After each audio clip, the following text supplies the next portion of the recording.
Everyone dreams at least once of becoming a hero strong enough to defeat the Demon Lord. That dream is as unlikely as winning a lottery jackpot, since it first requires overwhelming power just to beat the Demon Lord in combat. Even defeating the Demon Lord means nothing if the hero cannot make it home alive afterward. Some heroes push their power past its limits, burning themselves out until they are remembered only after death.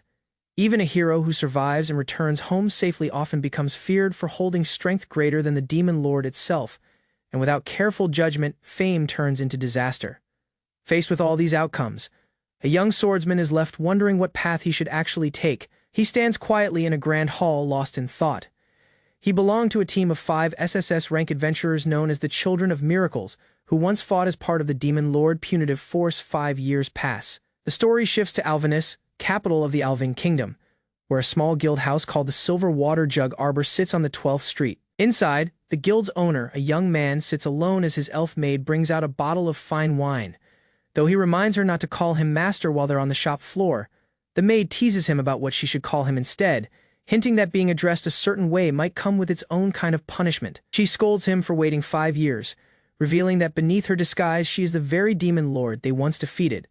She recalls how she once stole a talisman from him, and he promised to let her earn it back after 5 years passed. He introduces himself simply as Dick Silver, insisting he isn't a hero, just someone who tagged along with his teammates, true to her word. The Demon Lord arrived at his guild a month earlier and has been working there as a maid ever since. She insists she won't accept anything less than him understanding the depth of her feelings she has carried for years. She warns that without the talisman she could be defeated and humiliated, though Dick jokes that a duel would be a far more interesting way to settle things. A hooded stranger enters the guild, and she quickly composes herself to greet the newcomer. The customer requests the shop's special blend and simply asks for milk. The visitor is revealed to be a recognized regular of the Silver Water Jug Arbor, sighing as they wonder whether this guild can truly handle the request they've come to make. The visitor gets straight to the point, asking Dick to annul the engagement between First Royal Princess Manarina and Marquis Vinsperclit. The girl reveals herself as the princess's maid-in-waiting, explaining that the princess does not wish for the marriage and is even considering self-harm if forced to obey her father's decision. The House of Vinsperclit holds enormous influence in the Senate, and marrying into such power is normally expected of royalty. But Marquis Jean Vinsperclit is known as an unprincipled man who fathers children with women across the kingdom. The maid grows desperate, asking if such an unwanted engagement can really be cancelled. Insisting that refusal should be possible, Dick calmly explains that the guild can indeed annul the engagement, though he needs to ask a few questions first before accepting the request. The elf maid speaks up, saying she understands the princess's feelings and asks if a path to cancel the engagement truly exists. She explains that the royal family can refuse the marriage through a duel, since the Marquise's adventurer scale combat strength is estimated near 1200, while the princess's is only around 700. The adventurer scale combines health, mana, skills, and connections into a single measurable score, one that cannot be argued against once calculated. Dick points out that this plan only works if the princess has no backup, then calls the maid over as customer to order milk. The maid questions whether he is finally taking her earlier scolding seriously by ordering milk instead of alcohol. He silently vows to solve any request brought to his guild, using whatever method necessary, all the while doing it without ever standing out. He offers the maid a drink on the house, but she stares back in confusion. She protests, insisting the strange phrase he used was meant as a password, not an insult toward her age. He gently invites her to take up his offer instead, admitting she must be thirsty after standing to argue with him. She accepts the cold drink, admitting quietly that it tastes good. The maid Lin proposes the guild's plan, challenge Marquis Weinberg to a duel and win it. The elf assures her the guild will take every measure to secure victory, telling her to relay to the princess that she has nothing to worry about. She reveals the true weapon, the silver mug, capable of completing any request without leaving a trace, promising the princess will remain unharmed, trusting fully in Dick and the silver mug. Lin agrees to see the plan through. Dick tells the elf maid to give the special drink to the young lady customer instead, prompting her to question if he is sure. The maid apologizes for earlier treating the customer like a child with milk, then presents the elegant drink, describing it as a rare beverage only served in this shop. The princess's maid admits the milk was good too, but confesses she would have been more touched if this special drink had been offered to her first. As payment for the completed request, Dick simply asks the maid to pour him another drink from the barrel. At the dueling ground, the outcome is finally revealed as the Marquis falls, defeated. The victor is revealed to be Princess Manarina Lila Albein herself, who fought and won the duel using the strength secretly granted to her. Back at the guild, Dick reveals the reward he requested from the princess: fresh vegetables, cooked by a woman named Aileen Sherperia. Dick insists hunting demons for proper reward is simply the Adventurers Guild duty, brushing off any credit, while the maid teases that since the Marquis lost. The maids gossip that Princess Manarina likely won't accept any new proposals now that she has learned of Master's charm despite her renowned beauty. A sound from the kitchen interrupts them, and they scramble to keep the customer from spotting Dick inside, realizing they forgot to hang the getting ready sign. Dick steps out to greet the visitor personally, asking how he may help despite the shop being mid-preparation. Two hooded figures stand at the door, one declaring that the person in charge of the silver mug must show himself, while the other pulls out a familiar talisman. The hood falls away to reveal a strikingly beautiful but fierce-eyed young woman, who orders them to bring out Dick Silver. 5 years after defeating the Demon Lord, the former hero's party stood before the king to receive their reward for saving the kingdom. Among them stood 4 young women, each carrying their own memory of the battle and the man beside them. Dick Silver, the quiet member of the group, was asked to name his wish, though the king noted he seemed to have little to show for his role in the victory. His companion Cody insisted Dick had done more than he let on, and the others agreed, admitting they had struggled just to keep pace with him during the fight. The king pressed him to speak honestly about his contribution, and Dick finally prepared to reveal what he wanted most. His wish was simple. He asked for permission to open his own guild in the royal capital, one where he could work without drawing attention. The king agreed, offering him a rundown guild house on the neglected 12th Street, the only building available that matched Dick's wish to stay unnoticed. Dick accepted without hesitation, content with a place far below what his strength deserved. Years later, a noblewoman named Mylarka pushed back against another woman's hostility toward Dick, recalling a duel where the odds should have favored his side completely. That woman was Mylarka Iris, once part of the Demon Lord's punitive force, and she knew only Dick's enhancement magic could explain what she had witnessed. The story shifted to Manarina, a brilliant young professor known for her sharp mind and devastating magic. Rumors had given her a fitting nickname, the Beautiful Disaster. Mylarka revealed she was Manarina's teacher, though the princess could not use magic at all, prompting questions about how close the two women truly were. Manarina confessed she had lied about her origins, admitting Dick had already seen through her. Dick was accused of being a beast, the method behind Manarina's victory carrying a hidden catch. To keep her new reputation intact, Manarina needed Dick's enhancement magic cast on her once more. He described luring her in like an antlion waiting in its trap. Mylarka called him a pervert, though he insisted he had no ulterior motive. Aileen greeted Mylarka warmly after time apart. Alone with her thoughts, Mylarka told herself Dick would never be interested in her. Mylarka's memory drifted back to a night at the bar with Aileen, a moment that had stayed with her longer than she expected. Aileen recalled getting sick from her first taste of alcohol, embarrassed that Dick had ended up rubbing her back to help her through it. Mylarka questioned whether the story was true, though she admitted it wouldn't surprise her if Aileen and Dick were actually together, since Aileen had every right to choose her own partner. The group turned the conversation back on Dick, teasing him for being too passive and pointing out that even Princess Manarina had grown attached to him, despite his dull demeanor. Manarina grew flustered when reminded that her feelings for Dick had started the moment she first saw him 5 years earlier. She insisted her position as guild master had nothing to do with pity, recalling how Dick had never forgotten her name since their first meeting at the palace. She praised him for staying modest despite clearly being an essential part of the force that brought down the Demon Lord. Dick admitted he once thought his effort was too obvious to hide, remembering how touched he was when she handed him a delicate drink instead of treating him like someone pitiful. Manarina told him there was no need for formality between them, offering to repay any help he ever needed from the royal family. Dick smiled and told her he would count on that promise someday, and she agreed without hesitation. Mylarka decided she should visit Dick more often herself, prompting Manarina to remind her there was no reason to stay angry at him. The scene shifted back to the bar where Dick sat among friends while Mylarka watched quietly. He brought her an herb drink, glad they had made up after their earlier tension. Mylarka noted how thoughtful he always was, then asked directly why he avoided standing out.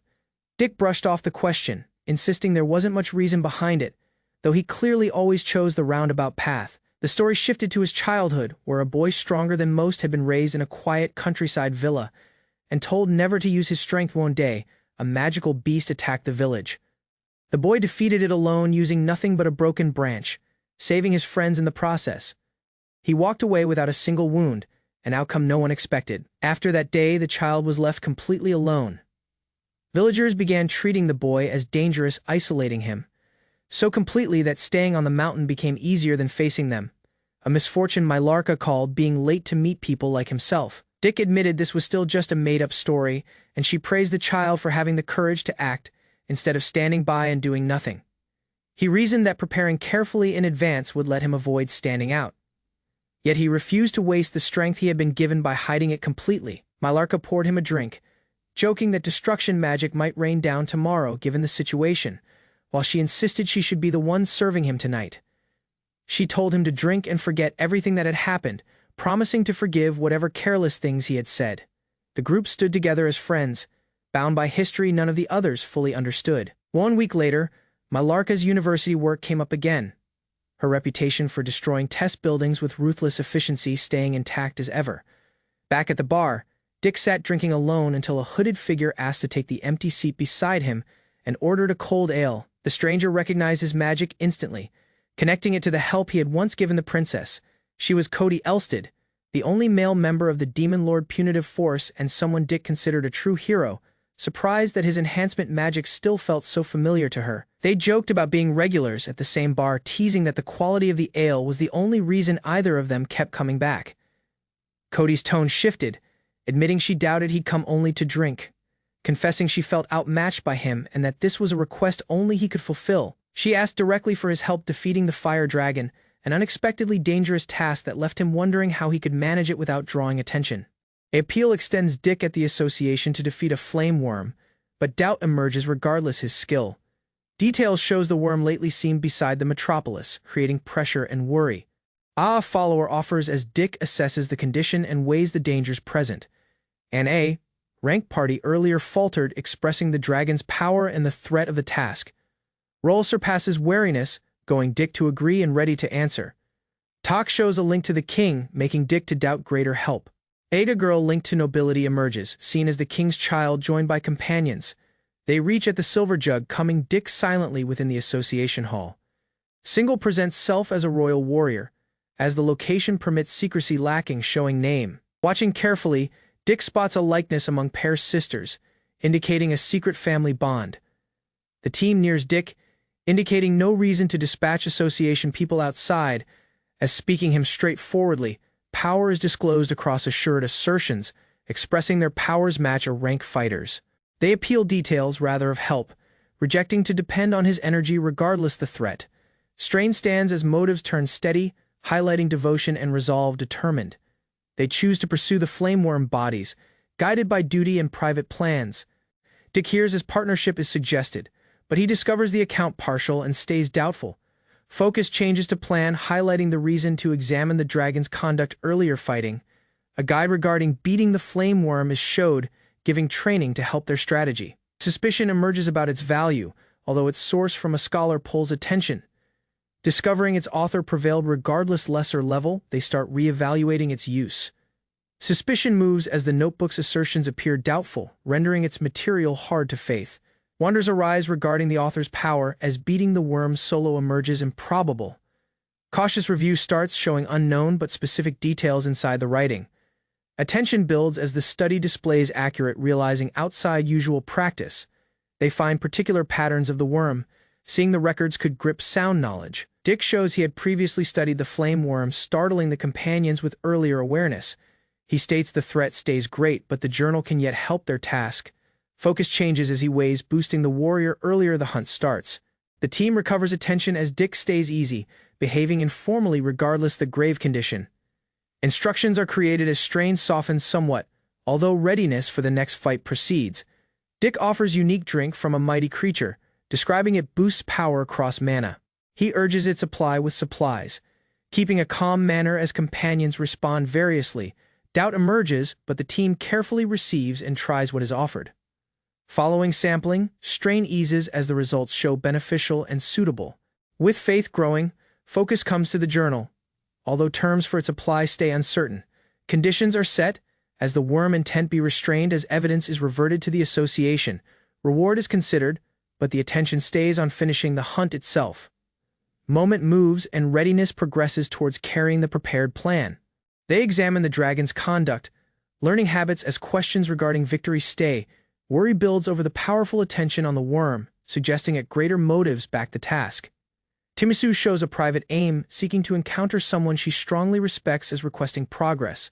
She remembers a powerful warrior motivated by her successes and wanting to attain the equal level.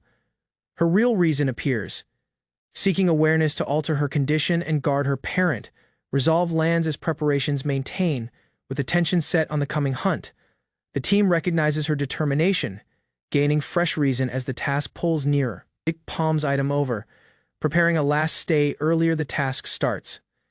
A mark is suggested to be set on Toubatsu, described as needed for the coming hunt. They consent to continue in a secluded chamber, making the procedure is done cautiously. Responses differ as the condition lifts strain and unease between the team. Dick stays steady, viewing it as defense, as silently watching events occurring close.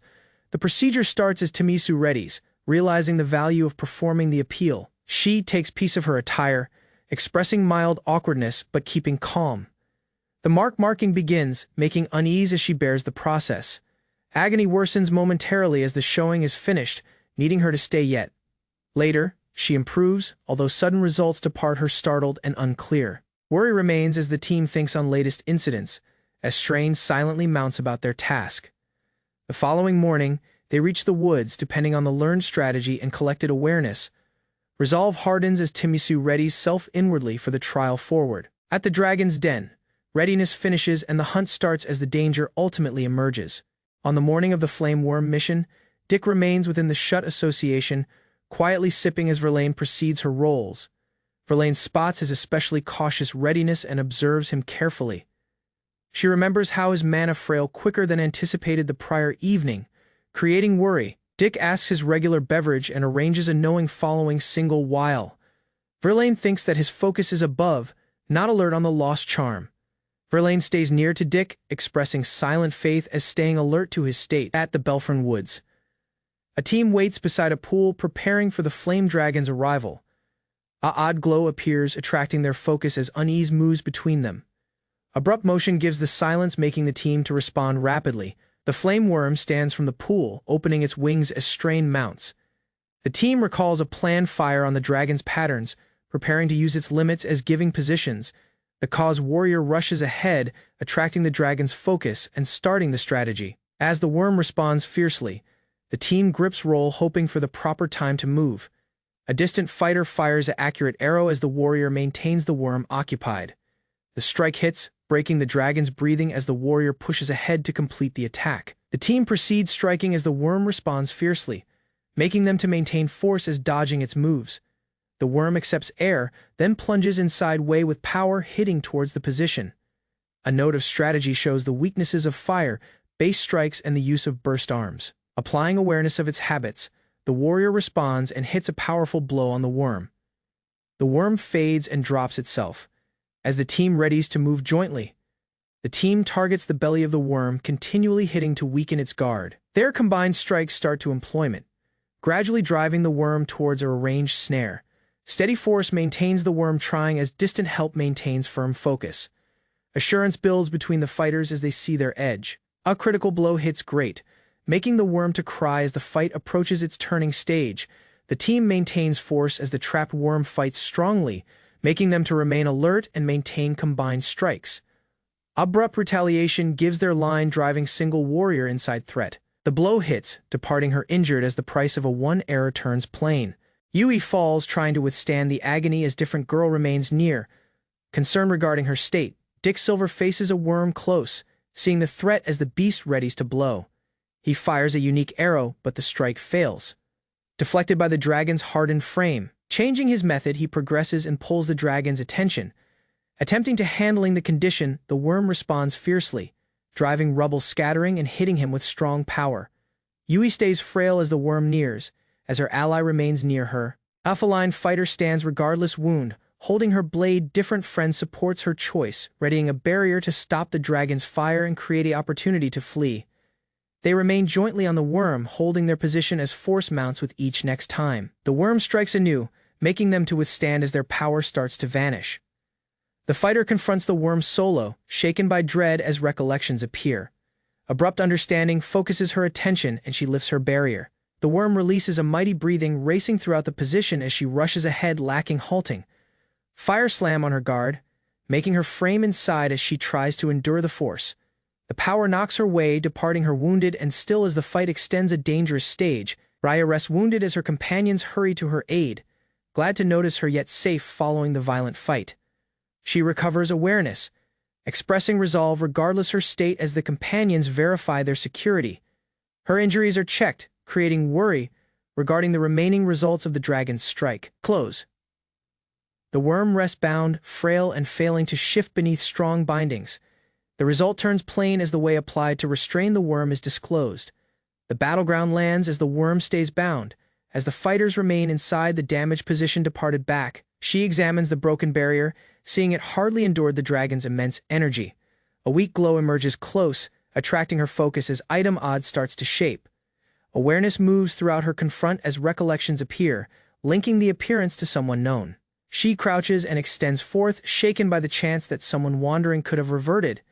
Dick lies senseless on a sofa as Verlaine observes over him. She moves nearer, checking him cautiously as keeping a steady and assured manner. His knowledge gradually comes, but he stays shaken by the condition and failing to respond safely. Verlaine remains near, expressing odd warmth as he tries to recover handling of personally. Abrupt response gives the time departing, each of them shocked as strain covers the chamber. Dick and Verlaine remain separate, each settling from the uncomfortable time as strain remains among them. She examines his response carefully, attempting to grasp his ideas as keeping a calm face. He changes the subject, calling focus inside to latest incidents and dodging the prior condition. Their talk shifts to the fight, considering on how surprisingly things developed. The attention shifts ahead, as they consider what to do following with the restrained worm weeks afterward. Dick causes Mylarka along a silent road, preparing to display her items sudden. She wonders his purpose, but trails as he leads her towards an enclosed space forward. They reach at a field where the formerly dangerous flame worm is currently quietly kept. Rather of dread, little worm beasts appear, moving openly and expressing no malice. Mylarka relaxes, holding single of them as the strain eases inside silent ease. Mylarka interacts cheerfully with little dragons, as Dick observes from a space, watching her gentler atmosphere. She responds quickly when he gets nearer, expressing awkwardness and attempting to maintain her calm. Her atmosphere changes, and she moves off, departing him puzzled as the little beasts trail her. Elsewhere, Dick stays steady, silently managing a bigger worm lacking attracting focus. Within the association, various fighters collected as Dick Silver rested silently, watching from a space. A youthful girl showed evidence of the restrained flame worm, making the security of close locals. Talk trailed regarding the fight, remembering their novicehood and the hidden assist that guided them across threat. Resolve became as the girl gave events she owned as a payment. She then requested a knowing with Duke Sama to directly show her thanks. A resolved girl demanded on guidance beneath Duke Sama, noting her limits as asking training regardless her novicehood. Inside at the association, she showed great thanks, thinking her endurance was due to Duke Sama's lessons. The maid reacted quietly, indicating she showed her power earlier, knowing him a new session. The girl paused but took the counsel, seeing waiting was needed. With fresh determination, she arranged to become tougher, moving ahead towards her aim. A known appearance moved the association, attracting silent focus as Timisu noticed someone following an extended moment. Manarina seemed and disclosed she was summoned by Dick, startling Timisu with her abrupt coming. Uncertainty extended as Dick was shown forth, departing Timisu ignorant of his real name. Companions dismissed the idea, as Dick stayed uneasy, fearing his hidden might be revealed. Regardless the strain, Manarina took his role, viewing him informally as he attempted to remain calm. The team arranged for an active drawing with ideas to spend the morning jointly beneath Dick's plan.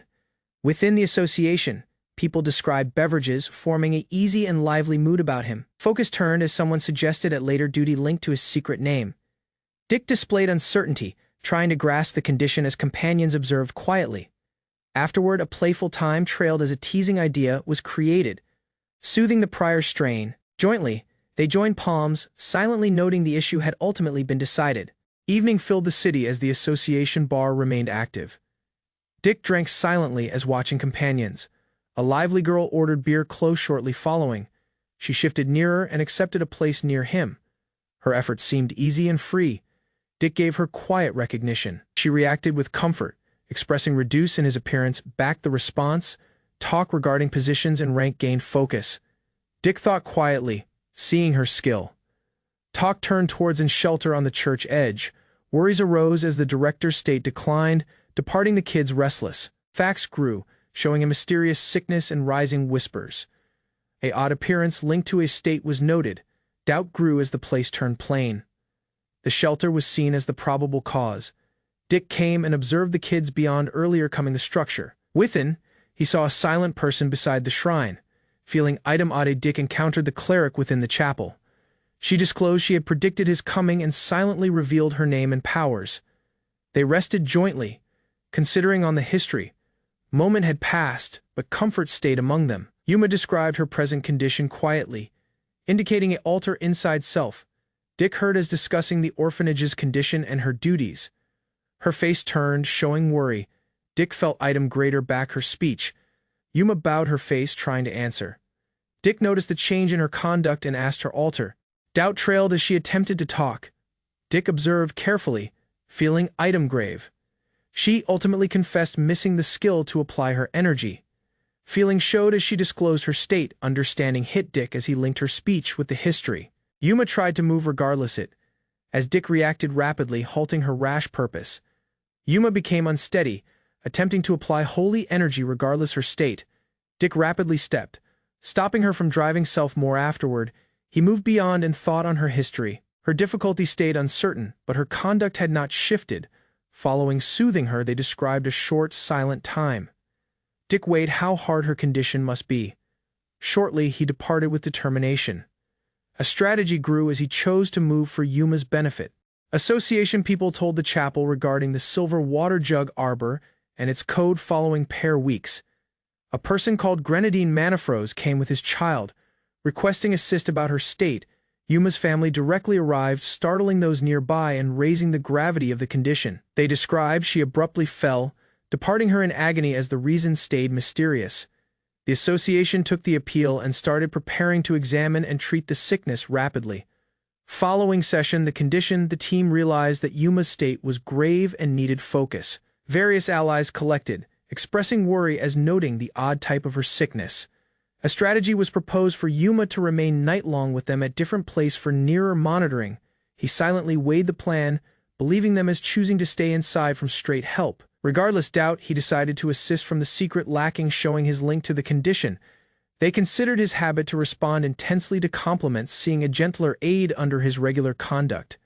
The team thought on this quality, seeing it created him simpler to method and grasp. Weeks afterward, they came at a big estate, greeted by a disguised servant running the mansion. Within, the interior amazed them.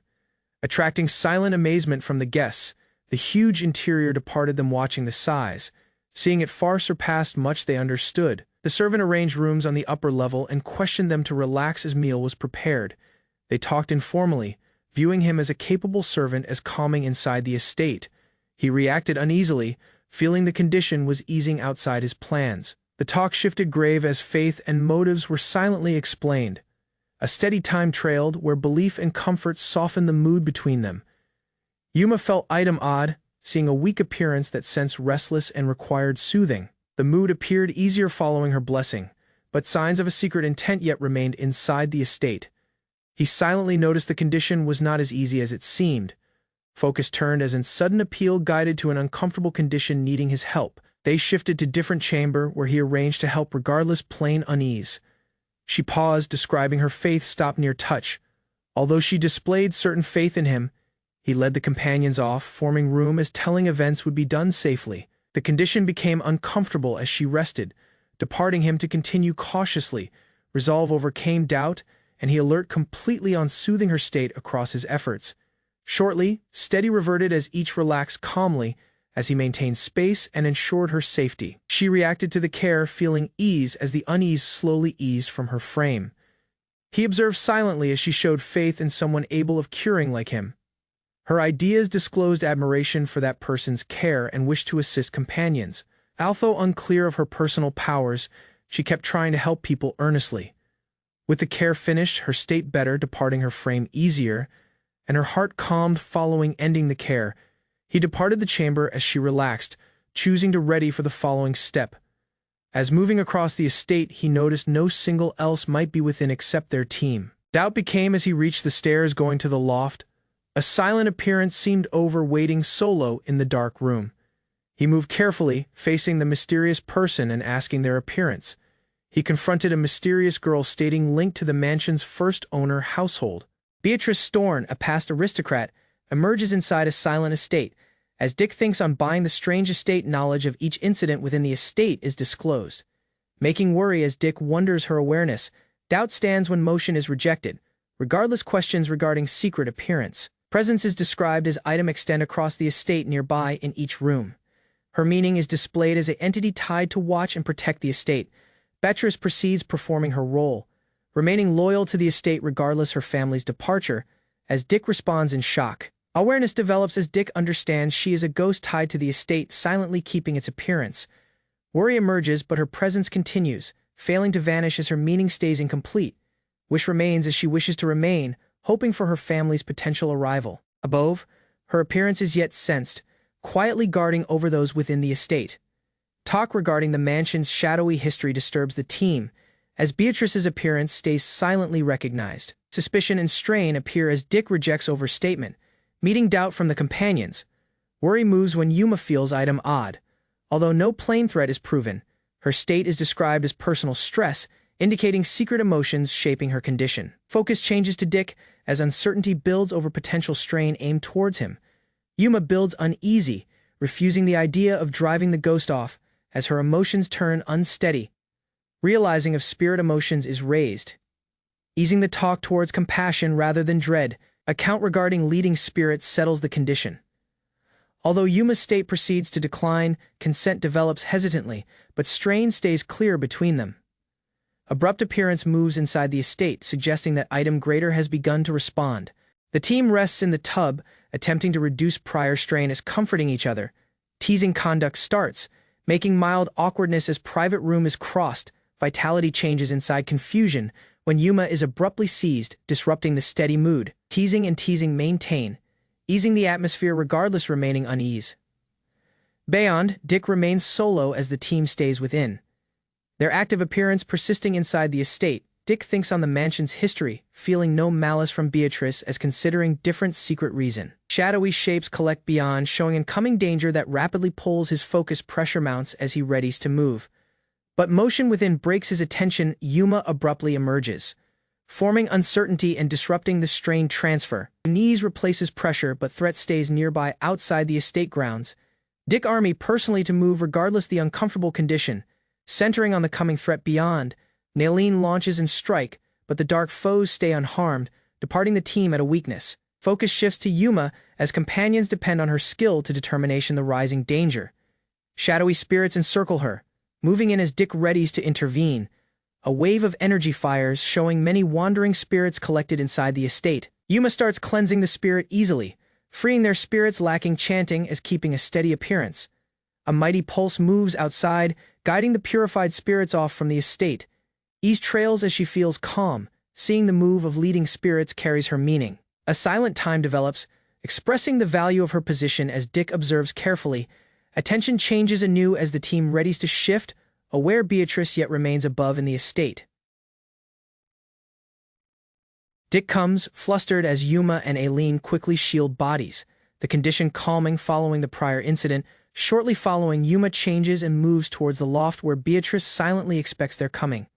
Beneath a silent evening, a estate holds a knowing where various sisters and a disguised person collect with careful focus. Within, Beatrice Stolen emerges frail, showing her name as meeting them for the opening moment. Her odd gaze show an infernal type, creating doubt regarding secret links to band study. Attention shifts towards calling mana, a dangerous way able of calling mighty fiends. Beatrice verifies she is a Wraith Queen, summoned across mana formerly measured by Lord Stolen. The team examines Beatrice, seeing she shares the equal Wraith type as the prior spirit. She shows a restricting pact with the Stolen household, stopping her from fading regardless cleansing. Above, Yuma feels a risky impulse inside. Realizing why souls collect about her, account proceeds as the calling and pact departed Beatrice back, attracting Wraith Queens easily. At last, Beatrice decides to battle, as departing needs loss, Making a battle to guard the estate mana rises as Beatrice readies to battle, resolved to guard the estate level if it causes to her vanishing. The disguised person weighs different choice, asking whether an answer exists lacking making her to fade. He moves ahead quietly, drawing focus and offering a different strategy to determination the condition.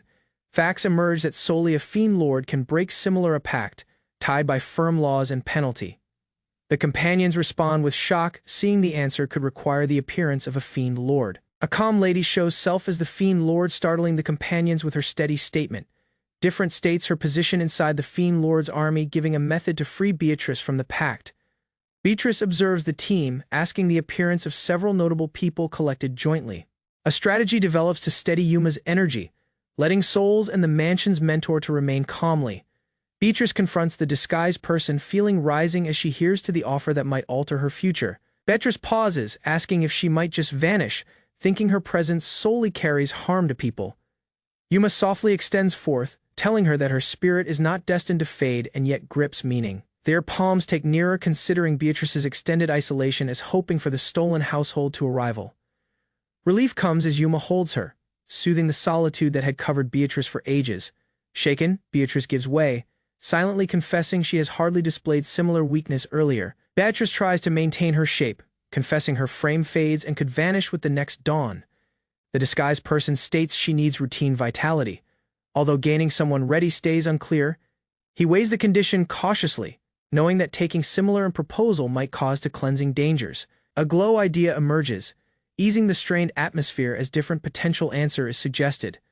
The team crowds about him, pressing him to give routine vitality, placing the last choice on his shoulders.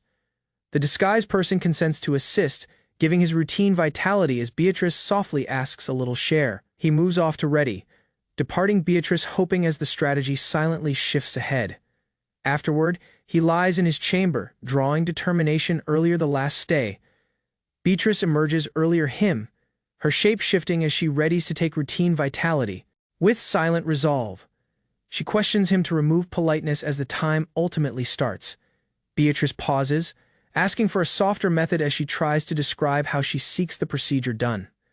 The person weighs her appeal, seeing a straight way would accept too extended and need a distinct method. She thinks on her extended solitude, unclear but ready regardless, solely just knowing him cautiously. She calms him, choosing to accept his routine vitality gradually to reduce his worries. With silent determination, Beatrice readies self, prepared to start the careful transfer. Beatrice starts cautiously, contacting him to take a little share of routine vitality as watching his response. Slowly, she accepts more, seeing the share is inadequate to support her frail frame. Shortly, she moves nearer and proceeds smoothly, keeping the transfer across the evening as he bears the procedure. The following morning, he reverted to Verlaine's estate. The space had calmed, as souls no longer collected. Verlaine seemed earlier them, calm and dignified. She'd proven her resignation following ages of rule. Her position had been passed way, departing her free from role. The history returned, showing the 6 fiend aristocrats who formerly protected the fiend lord. He had decided to evade straight clash. Verlaine stopped, considering on that choice and its purpose. She described how their team applied strategy to survive, overcoming threat regardless their youth. He showed his purpose to evade forming similar a bond. Although the idea stayed unclear, the condition gained focus to Beatrice's rank. Suspicion arose regarding every earlier pact departing her later uncertain formally her present links finished. She requested confirmation, as Verlaine shone forth that Beatrice would then belong beneath his control. He refused commanding her, considering her intent and the personal burden she carried. With silent determination, Beatrice moved ahead and ordered to shape a pact with him. A ritual started as energy collected among them. The prior pact was revoked, and a fresh bond was announced. A mark grew, engraving the link inside her spirit. Her name shifted beneath the fresh pact. She took her position with calm, bowing as she recognized her fresh name. The bond rested, placing her beneath his control.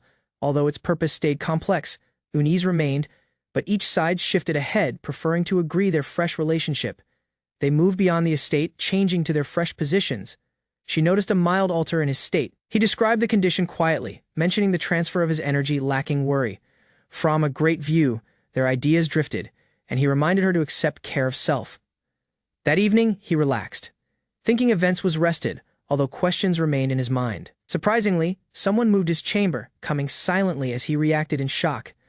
He woke to discover her near him, catching him off protect. Her appearance carried purpose, departing him shocked. Uncertainty filled him as she attributed the condition to his prior efforts. She pressed the matter more, insisting his conduct had punishment as he faltered to describe. Personally, she justified her efforts as needed, linking it to their bond and his state.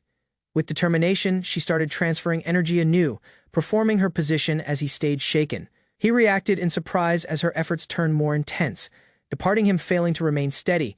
She kept regardless doubt, centering on transferring energy as trying to maintain handling. The procedure worsened, making unease as the vitality transfer became unsteady among them. He felt the excess energy structure, seeing the condition was becoming hard to manage. Shaken, she reached her limit, but the transfer persisted as each endured the stress. She confessed the energy excess, describing it had reverted to her and created imbalance. He asked the odd result. Her sensations intensified, detailing the effect as immense as attempting to firm self. She likened their conditions. Observing his fatigue as each faltered to rest from the transfers slowly, they rested, letting the strain to vanish as relaxed turn needed. Sleep accepted her opening, departing him awake, puzzled by the condition repeating formally anew. At the tavern, steady reverted as regular routine continued. Beatrice worked silently as a guest showed thanks for recovery. The girl thought on her history, feeling regret but ease, as he calmed her, lacking rendering it significant. He talked lightly, as she praised his power and skill to move lacking doubt. Her ideas disclosed greater emotions, shaped by ages of burden and reflection. She described her determination to assist companions. As he took it, noting the effort needed, he heard as she described her argue for moving ahead independently, no longer depending on the chapel. Following cautious considered, she chose on a fresh road, preferring to assist people in her personal method. She showed her idea with assurance, expressing a symbol of her fresh position as he approved. Beatrice reacted positively as he encouraged her strategy and gave help. The atmosphere lightened as they described an easy beverage, showing a little stay towards a fresh beginning. Trio friends raised glasses jointly, celebrating a silent victory following extended tries that morning. Trio shapes observe a distant village from a hillside, seeing an unnatural appearance surrounding it. They determine the space as a cause of restless spirits, outside control where intervention seldom happens. A choice is created as they ready to move, organizing bodies to remove the danger efficiently. Souls and beasts appear beside the metropolis, but the team rapidly falls and eliminates them. With the threat gone, they depart silently, departing back rising whispers of disguised saviors. Dick silently grips a beverage at evening, wondering why no single told him regarding latest incidents. Cody states the rising harm within the tavern, pressing Dick to move as a great warrior. Dick hears quietly, expressing little attention but departing open the chance of help. A hooded follower emerges earlier, Dick, receiving a silent order linked to item odd inside the location. Above, a resolved girl seeks assist, coming Dick's association known for taking every appeal. Dick sits in the tavern watching a girl close as informally sipping, observing her refined but uneasy appearance. The girl displays distress, burdened by latest incidents regardless possessing power that might have assisted her. Seeing this, Dick nears quietly, giving silent focus lacking showing his real motives. At the response, he orders the bartender to arrange item as keeping attention on the condition. Elsewhere, the girl stays conflicted, ignorant that Dick has previously taken attention in her circumstances. Dick readies a unique beverage, applying uncommon fruit, silently giving it to reduce the girl's strain. She tastes it, feeling a steady sensation extend across her frame, somewhat soothing her burden. Calm comes as she thinks on her prior conduct, regaining handling of her emotions. With fresh determination, she formally asks the guild's assist to stop a rising threat. Doubt trails as she tries to disclose the real foe back the crisis. Kirsch readies a written appeal as Dick quietly beverages close, watching lacking interfering. Names linked to the issue appear, attracting strain as the condition turns more grave. She formally presents self, expressing regret as showing her name and meaning. Kirsch states her role and motives plainly, no longer hiding back vague efforts. Session events, Dick stays calm, noting the matter as considering potential help. Cody calms Dick quietly, as Dick observes with mild amusement at the unfolding condition. The maid hears as Kirsch steadies self, prepared to talk regardless the dangers present. A plot is disclosed, including aristocrats seeking to remove a royal across outside support. Facts emerge regarding stolen letters following a messenger was attacked, exposing secret motives. Kirsch recounts her task to wrest them. As the facts back the incident starts to appear, Kirsch shows the letters, describing firm instructions surrounding them and the odd terms linked to their managing. Strain stands as she remembers the bandits, her face tightening as recollections weigh heavily. A brutal scene unfolds in her mind, expressing the merciless result that departed a great force on her. More facts show secret ideas inside the letter. Along with her dangerous choice to uncover the facts, the scheme turns plain, pointing to a combined shift including aristocrats and an incoming military power. Kirsch states the noble's motive, showing a strategy to secure energy across royal blood and compel legitimacy. Dick thinks silently, seeing that human schemes can be more risky than creatures.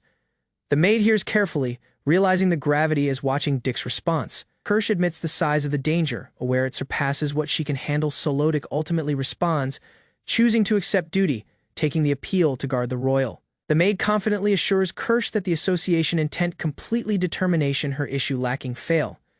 Kirsch expresses great thanks, giving much an arrival regardless her remaining unease. The maid responds quietly, valuing Kirsch's determination more than every payment she might proposal. Cody joins in, prepared to help Dick, expressing faith as they ready to move jointly. As ideas start forming, the size of the task turns plain, including dangers linked to the royal household. Dick ideas to maintain the task silent, dodging focus as preparing a cautious method. The maid weighs options, observing the foe has previously begun moving forward of them. Talk changes to a mighty person linked to disasters, whose influence stays unpredictable. Far off, a girl at an academy feels item odd, suggesting at her link to the unfolding incidents. Inside the institute library, Mylarka tries to attain a great shelf, expressing anger at her height. Dick spots her effort as selecting a book and observes her silently from close. Guiding various books, she nears him and assesses what he is holding. As he tries to engage more, she steadily rejects his method and maintains her space. Level so, Mylarka recognizes his sincerity. Although she stays careful and guarded about him, Dick weighs Mylarka suspicious as she informally handles a disguise and changes the step to him. At the table, she assigns him to fetch a particular book and offers mild partnership in arrival. Shortly following, she adds more asks, directing him to collect various books from close shelves. Afterwards, she displays appreciation as holding a book, appearing more easy near him. Moving jointly, Mylarka examines his face as Dick senses unclear beneath her look. Following departing the library, Dick and Mylarka shift towards a remote space, persisting their step jointly. Shortly, they ride a worm across the sky, with Mylarka expressing unease throughout the air. Dick controls the worm, applying a unique item, leading it smoothly as keeping their course stable. Throughout the ride, Mylarka maintains attention as changing to the condition near him. As they fly over the woods, each observe the road forward, seeing item odd in the space. 1. The road. A soldier spots odd armor between riders, considering incoming team. Shortly following, a mounted fighter progresses towards a vulnerable target in the open. From over, Mylarka responds rapidly as Dick readies to intervene as threat mounts below. Diving from the sky, they launch an abrupt strike, seeking to overpower the foe team swiftly. Luna rushes along a woods road, inhaling difficult. As heading towards a bright first, her footing fails, making her to lose as mounted troops reach and encircle the space. Dread firms her face when a sharp object nears, departing her, failing to shift. Abrupt power from over disrupts the time, attracting focus off from her as confusion starts. A big worm falls, easing threat towards the riders as Luna observes in surprise. Troops respond in uncertainty, seeing the abrupt appearance over them as strain stands. They spot a worm guiding riders and ready to strike, creating bows regardless unease. A steady person orders with an accurate gesture as a soldier pulls his blade, prepared to blow. A mighty method triggers, forming a shape in the sky as vitality covers the battleground. Arms and armor break separate mid-action, departing the troops defenseless and shaken. The troops realize the mana is outside their realizing, their assurance disrupting as dread arranges in. The worm falls with its riders, making the team inside escape as their line falls. A disguised person readies different action as making Luna stays protected back a barrier. Energy crowds among the worm and its rider, showing a critical shift. The worm releases a huge cry, immense the battleground and scattering the remaining troops. Battleground falls silent as troops collapse throughout the position, as Luna observes the result in surprise. The worm hits heavily, its appearance firm as a palm softly orders handling over the condition. Disguised shapes stay calm atop the worm, expressing steady determination following finishing the clash. With threat gone, the injured foes lie yet as the worm stands quietly back them. The disguised pair reflects silently, keeping a calm manner as the condition lands. Luna smiles with ease as coming the disguised person following surviving the fight. A team travels across a woods as they attempt to communicate with a tigerfolk child and a dragon. Like entity, the child understands and states they are people from Albein, showing injured troops close. She gestures towards the foe base, detailing dangers and compelled requests for supplies. Facts emerge of captives taken and applied as hostages as companions faltered to flee. Ease trails as the team offers security, and the child discovers relief in their defense. The team decides to face towards the Berbekian base, knowing that restrained victims could not have far moment departed. Riding a worm, they introduce bodies momentarily as the tigerfolk child shares her name and observes them depart. Earlier parting, she questions for assist for her elder and the disguised lady receives. Shortly, they method the guarded base at evening, watching its structure from over. Within, a soldier spots a rope appearing over the barrier, ignorant of the silent infiltration beginning. A disguised person quietly restrains a protect, demanding details regarding the restrained tigerfolk. Beneath force, the protect shows the prisoners are collected within a tent inside the base.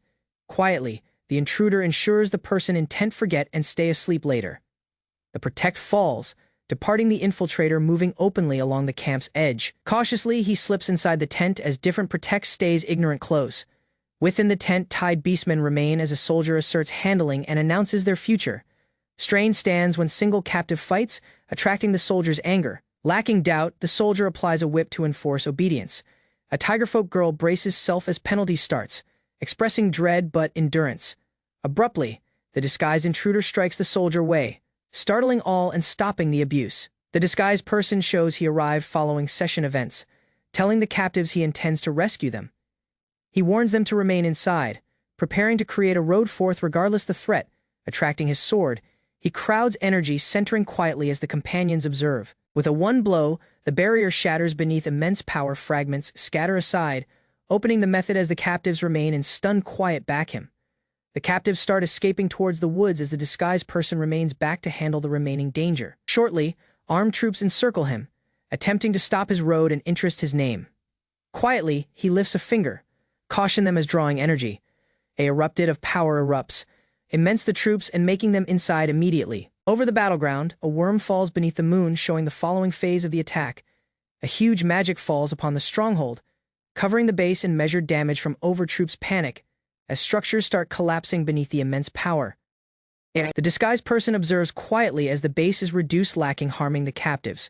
With the foe withdrawing, his friend orders retreat, finishing the mission. Afterward that evening, the scene changes calmly to the tigerfolk village beneath the stars. At the village, the team is greeted warmly as the rescued tigerfolk celebrate their secure arrival. Afterward, the disguised person stays alert, considering on remaining dangers and the reason to depart shortly. Feeling remaining mana, he shifts inside the woods, following signs with rising worry. Coming a secret space, he spots item odd outside a bamboo barrier. Above, the tigerfolk girl rests, ultimately gaining relief following the ordeal. From a space, the disguised person hears silently as the girl expresses faith towards each him and her ally. As bathing, the sisters talk warmly regarding him, remembering his power and care close. Different observes quietly, noting his qualities with a steady face. They discuss visiting anew, expressing rising bonds and relief following the rescue. Unnoticed, the disguised person departs, as the sisters stay ignorant of his silent departure. In the tub, the sisters realize the disguised person had been close and departed lacking saying much. They talk playfully regarding him, their ideas showing rising warmth and faith beneath the evening sky. They reflect quietly, taking their emotions lacking clash. Above, the disguised person rests awake, remembering his efforts from prior. He takes his disguise, asking personally silently as attempting to relax following events. Beneath moonlight, a disguised lady stands observe, thinking regarding companions and distant allies. Irene stands on a roof in Alvenes, guarding the metropolis and centering on a close house. Appearance catches her focus, making short shock. Earlier she lands and observes cautiously. She inspects the structure, records guards and aristocrats, then enters silently across the window. Within, she examines the condition and weighs her target between those nearby. Listening from beyond, she verifies the strategy and readies to move lacking doubt. Irene smiles faintly, choosing to move as holding inside her power. She abruptly enters across the window, showing self earlier the aristocrats lacking doubt. The men respond in uncertainty and dread, upward from their seats as panic moves throughout the chamber. Earlier they can answer, she closes the space and stops single of them with rapid motion. Confusion gives forth as the men attempt to flee, as Irene progresses, commanding the condition. Irene strikes swiftly, knocking away the aristocrats with accurate moves, finishing the battle almost immediately. The noise pulls focus as guards hurry in, solely to discover the men previously beaten and Irene waiting steady. Abrupt strike nears from back, making her to remain alert as threat closes in. She blocks incoming daggers with reduce, keeping handling as different fighter rushes ahead. Earlier he can blow. Irene responds, flipping the fighter and overpowering him with critical power. Swords hurry towards Irene, but she responds immediately, intercepting the strike as keeping her balance. She spots the harm to her outfit, pausing momentarily as irritation replaces her prior restraint. And fighter rushes anew, swinging his blade with power as he tries to overwhelm her. Irene evades and responds smoothly, hitting with precision as keeping full handling of the battle. Her attention focuses, unleashing greater power as she decisively shifts the fight in her favor. Irene proceeds her attack, hitting swiftly and disrupting across the attacker's guard with immense power. The injured person tries to answer, seeing her power far surpasses plans as Dread accepts grip. Lacking slowing, she releases rapid blows, driving him inside and stopping every opportunity to rest. The last blow hits difficult, driving him slamming away as the battle finishes decisively. With the chamber secured, Irene stands quietly, declaring justice as keeping handling of the condition. With the foes beaten, Irene surveys the chamber, verifying no more opposition stays. She wonders single survivor, pressing for details regarding their ideas and motives. Following discovering of an incoming strike, she subdues him anew to ensure compliance. Considering the condition, she decides the danger must be stopped earlier. It moves more. At the window, Irene readies to relay the details. Keeping attention on the following shift, Irene comes at a window and summons forth, entering to encounter Cody within the chamber. Cody shifts towards her, seeing the meet and preparing to listen cautiously. She states the condition as Cody finishes getting prepared, paying near focus. Facts regarding her state and readiness are disclosed as the talk proceeds. Cody finishes dressing, expressing readiness as Irene remains, alert on what arrives following. At evening, a lady stands by the window, considering on a time that formerly shocked her strongly. Bandages shield her torso as she receives the stress as guidance, thinking the choice was entirely hers. Elsewhere, pair allies take the hero stays ignorant since he trusts her entirely. Afterward, a friend adjusts her attire, feeling how hard it is to hide real emotions. By morning, she changes quietly, insisting she is fine as silently living with the lie beneath the evening sky. She lifts her palm towards the moon and quietly decides to devote self entirely to him from this time ahead. Afterward, she confides in an ally regarding her emotions. Beyond, he questions regarding a message destined for her, ignorant of the secret emotions surrounding him. Shortly following, they descend inside a hidden below passage under a shut tavern. Inside the secret chamber, they discuss uncommon mana crystals as concealing greater motives. In fight, she hit him with shadowy mana, remembering it as the opening moment she had ever shed blood afterward. Inside a mana ring, she asked why he hardly attempted to kill her in the history. He answered that destroying each fiend would solely maintain the war following cautious monitoring. Recollections reverted of him pressing waiting and readiness rather, of striking the fiend lord immediately. Considering on this, she noticed his wisdom but wondered why he yet overlooked the facts regarding her. Inside the rock chamber, she affirms they are solely near friends and wishes to maintain things that method. Moments afterward, he stands within a mana ring as preparations for teleportation to the border conclude. Glow engulfs him as she silently offers her help. Earlier the magic triggers. Energy rises above, but he stays steady as the transfer completes. Following arriving, he informs the warrior commander that the association mentor summoned him. An elder shows corruption between the guards and questions him to collect association people to arrest those present. In reply, he hides his confront with a feathered disguise and announces personally the disguised rescuer. At the border gate, troops stop his road and interest permission earlier, letting him to continue. Abruptly, he vanishes from their sight and reappears atop the barrier, departing the guards puzzled. Outside the stronghold, a huge foe forces stands assembled, showing incoming fight. From the west distance, flags rise as a huge Berbekian forces emerges. Waiting atop the tower, the disguised person instructions the troops to grip their position regardless their dread. As certain interests escape, he records there are no bribed traitors between these troops and focuses on the coming danger. Creating his palm, he triggers mana and announces he intent dispatch the invaders inside. A radiant sword develops in his grasp as he readies to confront the forces solo. In the history, she trusted no single and lived coldly, rejecting level to believe in the person who afterwards shifted her heart. Over moment, his firm appearance allowed her to open self regardless unclear circumstances. currently waiting over the city. She swears upon Cordelia's name and summons forth the ghost of her sword. Glow crowds in her palm, earlier bursting outside, as she fires a mighty blow. Outside the grounds, the approaching Berbekian forces confronts the stronghold as her strike falls towards them. Between the approaching troops, abrupt blow tears across their banner, startling the front lines lacking caution. Officers attempt to steady the troops, stating the distant strike was random and harmless. Moments afterward, different accurate blow slices across a commander's helmet, exposing their weakness. A mighty explosion trails, destroying close siege structures and shaking the line. Dread moves rapidly, and the order is offered for the entire Berbekian forces to escape from the stronghold. From the stronghold barrier, troops observe the Berbekian forces withdraw throughout the plains, puzzled by the abrupt escape. Over them, the disguised fighter stands atop the tower and warns that he intend not constantly be there to save them. Following he disappears, the guards doubt what truly happened, failing to notice plainly sense of the sun. Above, he tells personally that vigilance must maintain and that he must guide them safely. Ultimately, he departs the battlement silently, his role finished for currently. Great over the city, she flies near him, glancing inside as he lifts his palm towards her withdrawing person. Afterward, she confronts ahead with steady determination, preferring to devote self completely to him outside friendship. Dick flies over the metropolis on a worm, silently watching the city as they descend towards the association. Abruptly, a little fairy bird emerges and hits on Charlotte's palm, catching their focus, understanding trails when she remembers. It was a royal payment following beating the fiend lord. Afterward, Charlotte demonstrates her study by quietly communicating with close beasts. Grave news comes regarding our aristocrat easing fault for rebellion, forming dread of execution. Charlotte shifts to capture the fleeing aristocrat heading towards the royal metropolis. As Dick observes from over the city, suspicion emerges on Dick's confront as he weighs intervening regardless his preference for staying uninvolved. Using a disguise, Charlotte summons for Zevias and his companions to confront punishment. Dick waits his name as well, resolved to stay forgotten. Above, armed army accuse Jean of treason, placing the Weinberg household in threat. Kirsch crouches in bindings earlier Zevias, guarded by armed men within the mansion hall. Zevias offers false mercy, demanding devotion as punishing a follower to assert handling. Chilly determination covers him as he announces there is no location for traitors beneath his leadership. Moving nearer, he examines Kirsch with unsettling attention.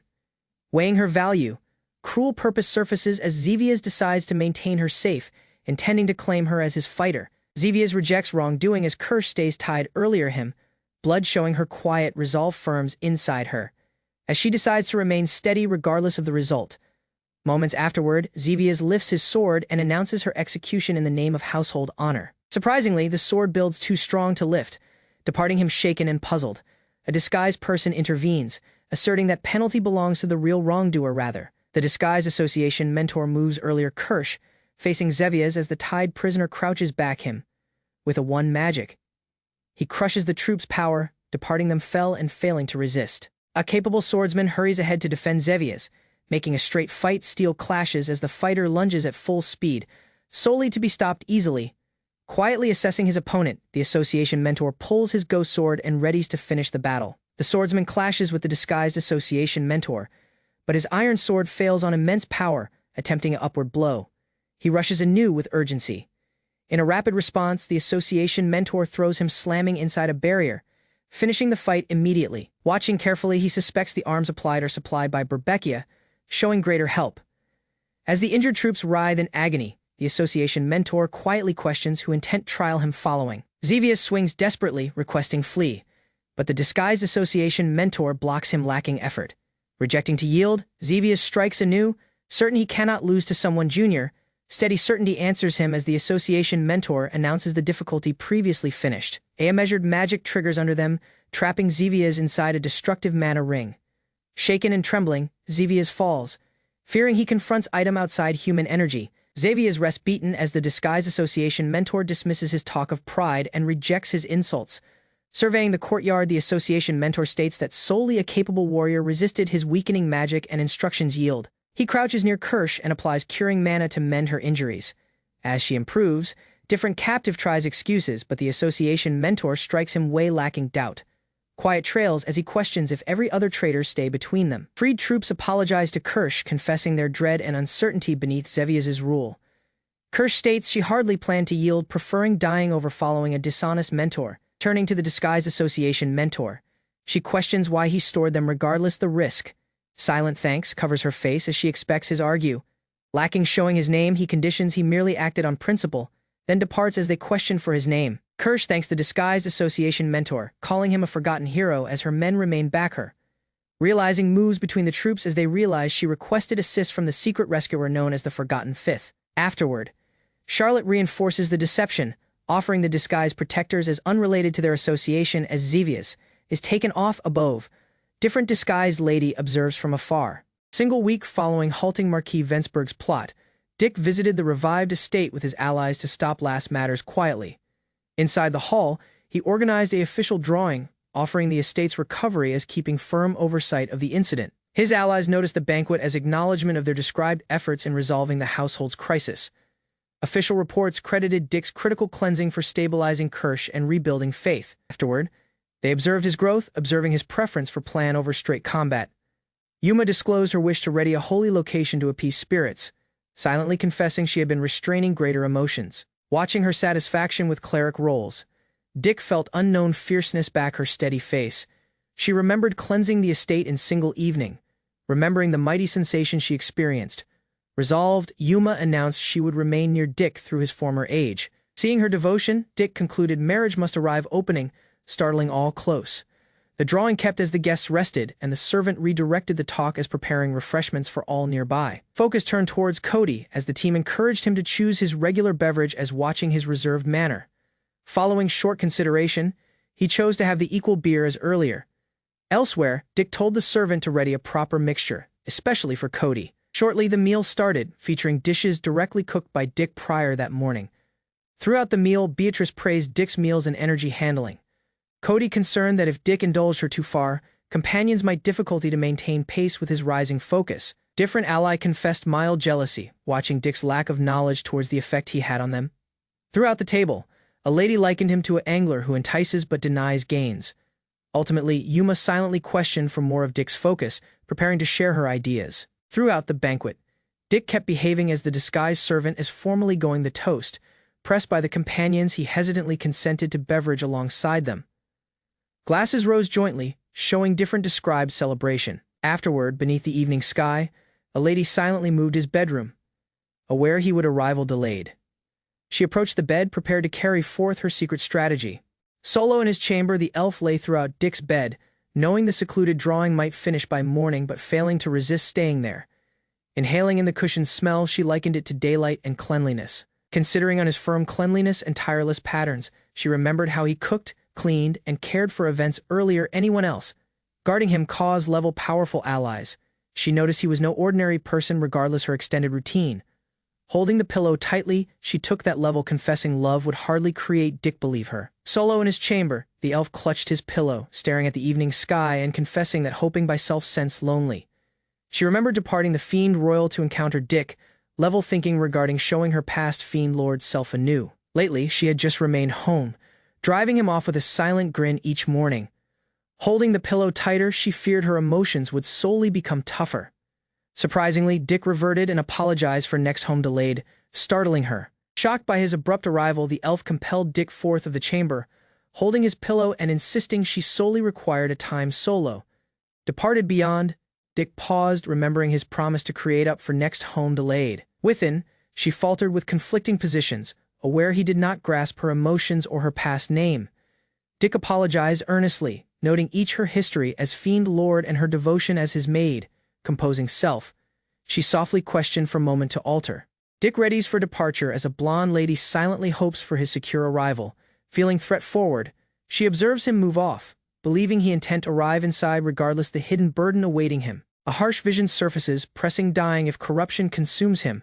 Departing dread in his gaze, abruptly, he wakes from the dream. Breathing uneven.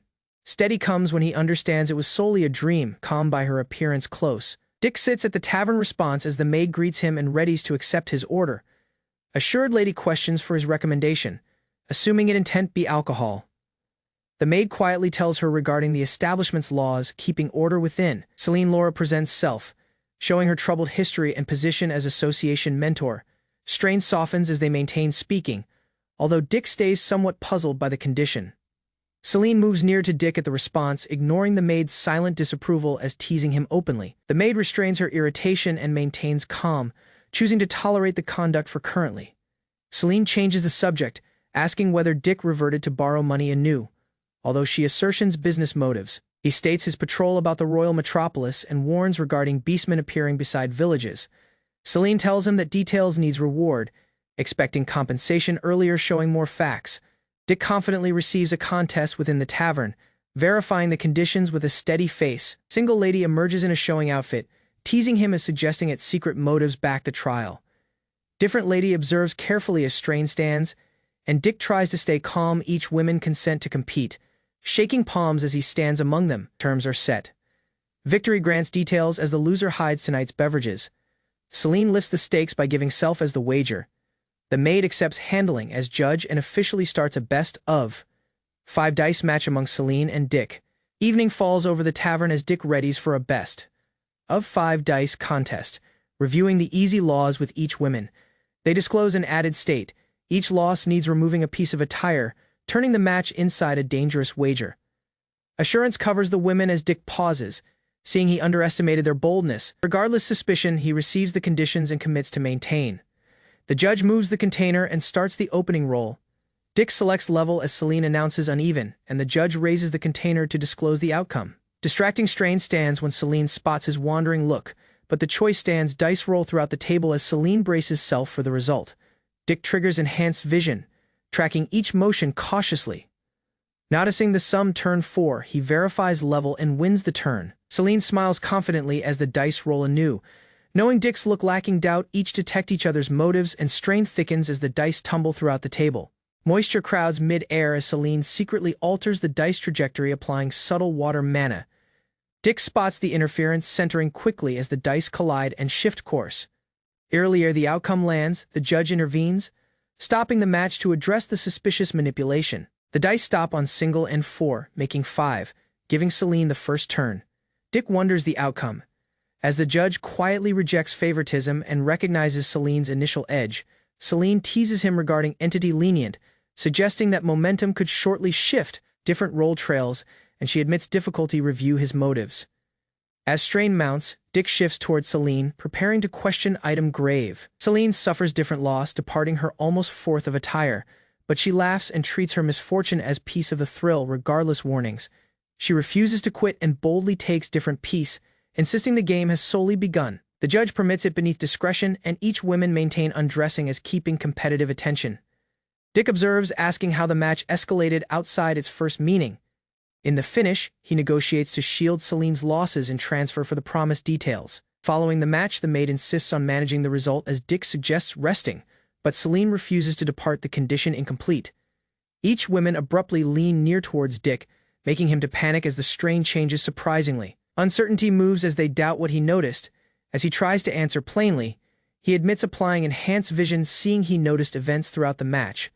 Celine receives the result, deciding the consent regardless her finished loss. Cautiously, Celine places a worn piece of leather earlier Dick, stating it was the argue she requested him forth. Prior, she recovered it following an enchanted battle beside the metropolis, compelled a beast to escape, departing solely that fragment back. Checking the fabric, Dick recognizes it as magical equipment made to hide its creator's name. Elsewhere, the maid observes as he decides to assign the association to examine regardless unclear causes. Satisfied, Celine entrusts the matter to him, confessing she might find nothing more on her personal. Celine insists she earned her payment fairly, but by the moment she reached the association, misfortune had previously stripped her of events various weeks afterward. The tavern comes to usual, with Dick seated at the response beneath the maid's silent supervision. A visitor nears him with easy worry, seeing his easy atmosphere. Throughout their talk, Dick shows he ideas to accept Sunday off rather of working. Attention sparks among them as the idea of spending that free morning jointly remains in the sky. Dick and his ally cheerfully clink their mugs, agreeing to spend his morning off jointly, lacking restraint. From back the response, the maid cautions them to evade misunderstandings as keeping her calm face. Abruptly, a stern person enters and requests to understand whether the leader is nearby. He gives a caution regarding the ice cave, promising punishment for every association member who meddles. Remaining steady, the maid invites him to remain, rejecting to agree intimidation within the tavern. The hooded person accepts a place at the response, stating he intend trail tavern laws as insisting his goal stays unchanged. Dick observes cautiously as the stranger receives a beverage, feeling he is dodging straight answers. Steady counsel is gave, indicating he describe his meaning rather of hiding back quiet. Focus changes to the ice cave, showing that his meat worries matters there. Ultimately, he announces his affiliation and admits his task is private, not merely professional. The hooded adventurer rejects partnership, insisting the pursuit is private and denying every link to the blue Sagittarius. Dick challenges his stance, reminding him that association people stay accountable to their organization. Strain moves throughout the response as the maid silently observes their dispute. Quietly, she wonders whether the targeted beast grips unique purpose for him. Lacking answering straightforwardly, the person departs reward back and exits inside the evening. Dick hears in quiet, indicating he previously gained useful knowledge from the hooded adventurer's meet. Details shows the person is a past Blue Sagittarius member, as the quest sponsor emerges suspicious. A mild grin develops on Dick's confront, showing a meaningful discovery. He recognizes the encounter's use and respects the adventurer's power. Beneath the moonlight, the hooded person readies cautiously for the risky pursuit forward. At evening, Dick stood beside the association structure, silently sipping as watching the steady exterior. Within the tavern, he rested between association people as a lively lady enjoyed her cocktail near him. Leza, the guild's intelligent informant, stayed near, appearing pleased with the focus about their table. Back the response, an elf maid monitored the condition. Wary of potential harm, as moment passed, Leza leaned nearer, requesting favor as Dick maintained his calm manner. Dick heard as Leza described firm animal laws in the royal metropolis, hiding that he previously understood more than he displayed. She described inspections needed for exotic beasts, including dragons and uncommon birds. Earlier support inside the city. Aristocrats drove interest, rendering uncommon beasts highly lucrative regardless rules and strong costs. Whispers accused Garamdor firm of secretly selling and hidden beasts summoned the ice fox. Dick noticed the beast resembled a beastman, suggesting it grave punishment. He reviewed the quest notice regarding the escaped beast as evidence linked Garamdor and interference from different association mentor. Following verifying the details aligned, he chose his following stay and departed the shut shop silently.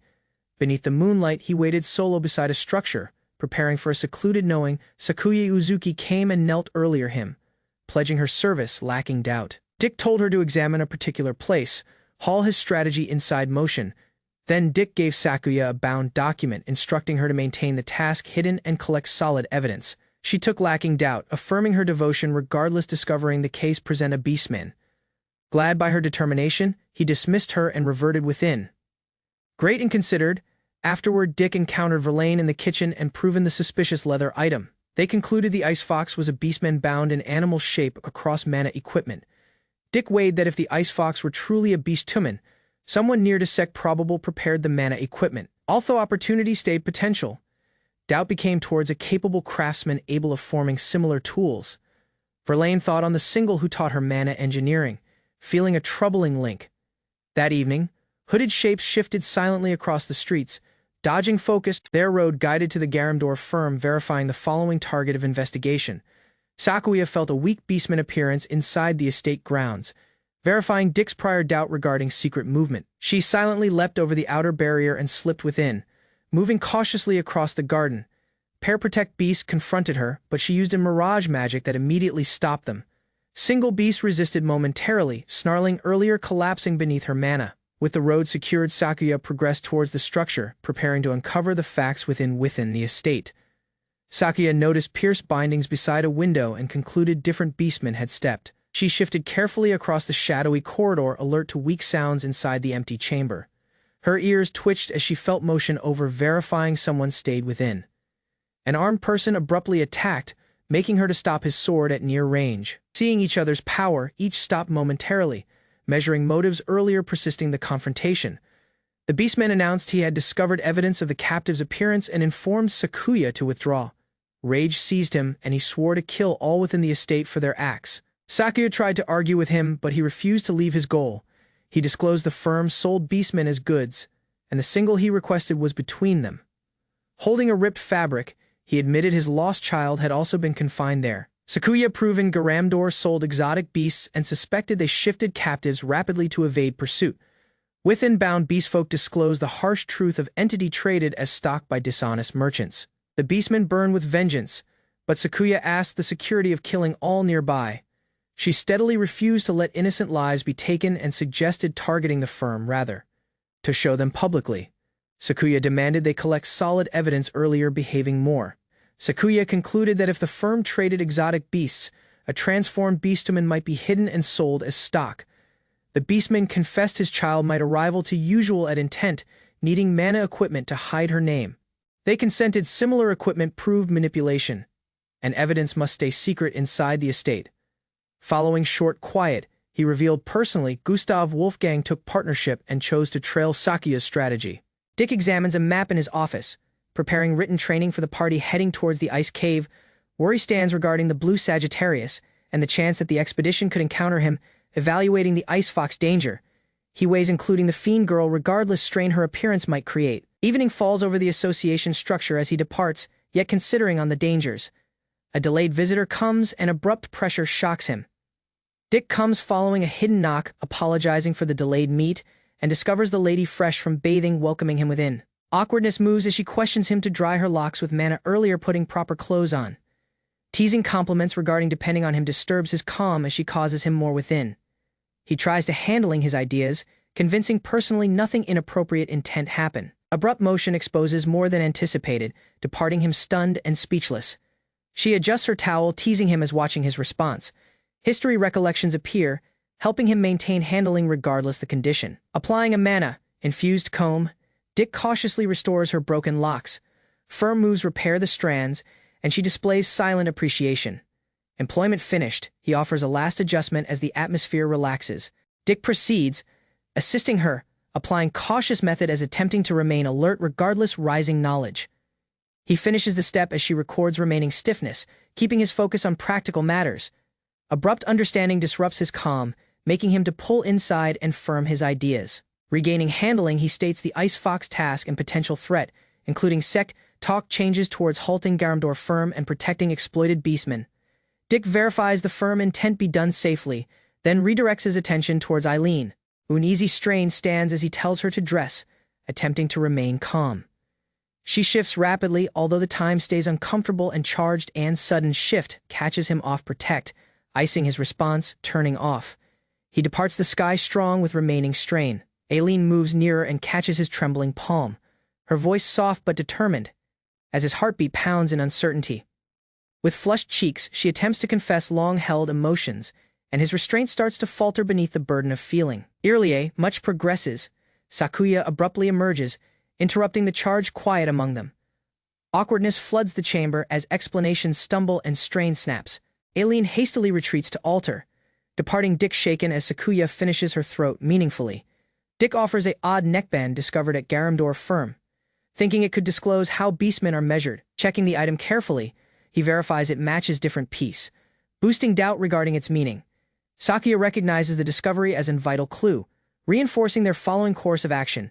Shortly following, a team travels across a chilly woods, moving cautiously towards their destination. Aileen causes as Raya and companions trail, keeping alertness as the harsh environment tries their progress. Raya verifies the Tiger's village is her hometown, deepening her link to the task and boosting her determination. McKinley and Regal declare their resolve to show bodies, expressing assurance regardless the harsh terms. Eileen thinks momentarily on Dick's position as the team proceeds approaching across the frozen road. Chilly winds intensify, making clear stress as they beside the ice cave. Abrupt sounds in the woods halt their moves and wary faces extend between the team. Rhea hurries forward towards the ice cave, departing her teammates to trail as snow scatters under her moves. Inside the frozen opening, she encounters a hooded person and immediately recognizes him as Sect. Strain stands as Sect stands his position, dismissing association control as wounded shapes lie back him, making Raya to ready for confrontation. Dick confronted a resolved lady in the snowy woods, feeling her readiness as remaining careful. Shortly, each stood earlier an icy cave, focus easing towards its secret threat. Within, he warned her not to interfere, preferring to confront the danger solo. Later, he shifted off, refusing help and keeping his space. Ultimately, she gave assist throughout the snow, rendering him pause in shock. A mana neckband was disclosed as the reason stopping a beastman from returning to usual, prompting cautious reconsideration. Dick noticed the Ice Fox had worn similar a tool, verifying suspicions regarding beyond interference. Regret trailed as he confessed his prior determination was misguided, as she defended behaving for someone precious. Companions came in the woods, reporting progress and pressing more readiness. Consent grew rapidly, and they arranged to continue with a structured exploration of the cave. Eileen started the cave walkthrough, describing its source as a dungeon transformed by water souls. The team progressed throughout the opening level, watching frozen terrain. Abruptly, frost goblins descended from over, twisted by the cave's harsh environment but organized enough to coordinate strikes. Dick and Eileen answered swiftly, cutting across the charging beasts earlier their attack might extend. With help from their companions, the line gripped steady, proving the goblins manageable. Formerly their habits were realized.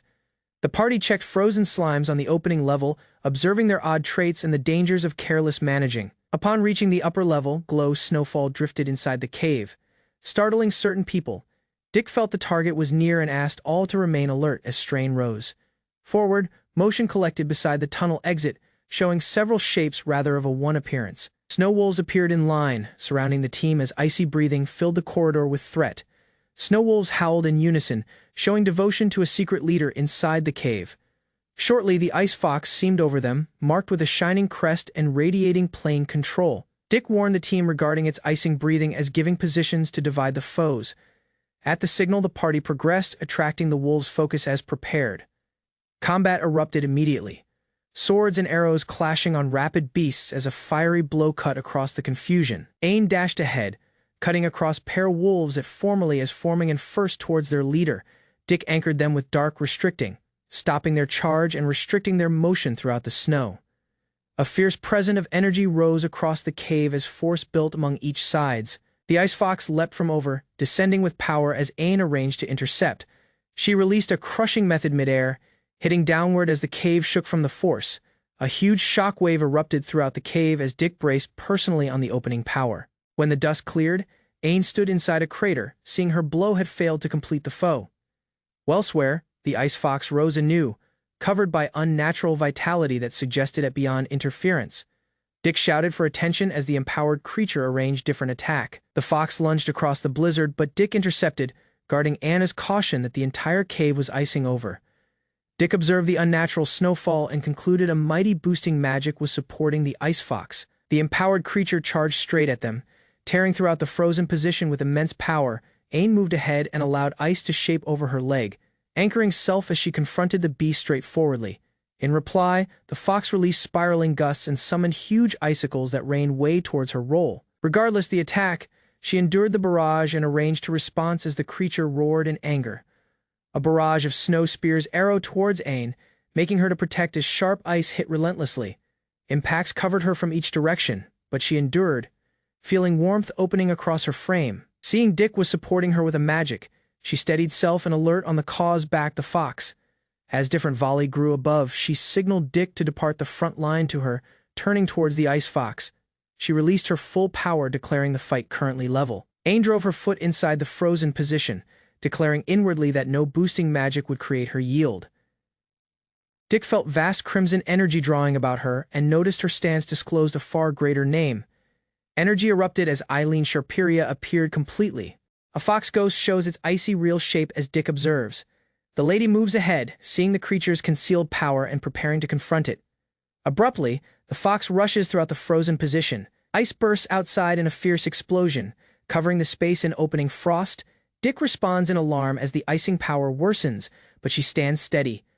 Drawing warmth, she releases a spiraling blast that melts the approaching ice entirely. The fox ghost lunges from over, claws extended, attempting to blow her from back as frost trails across the sky.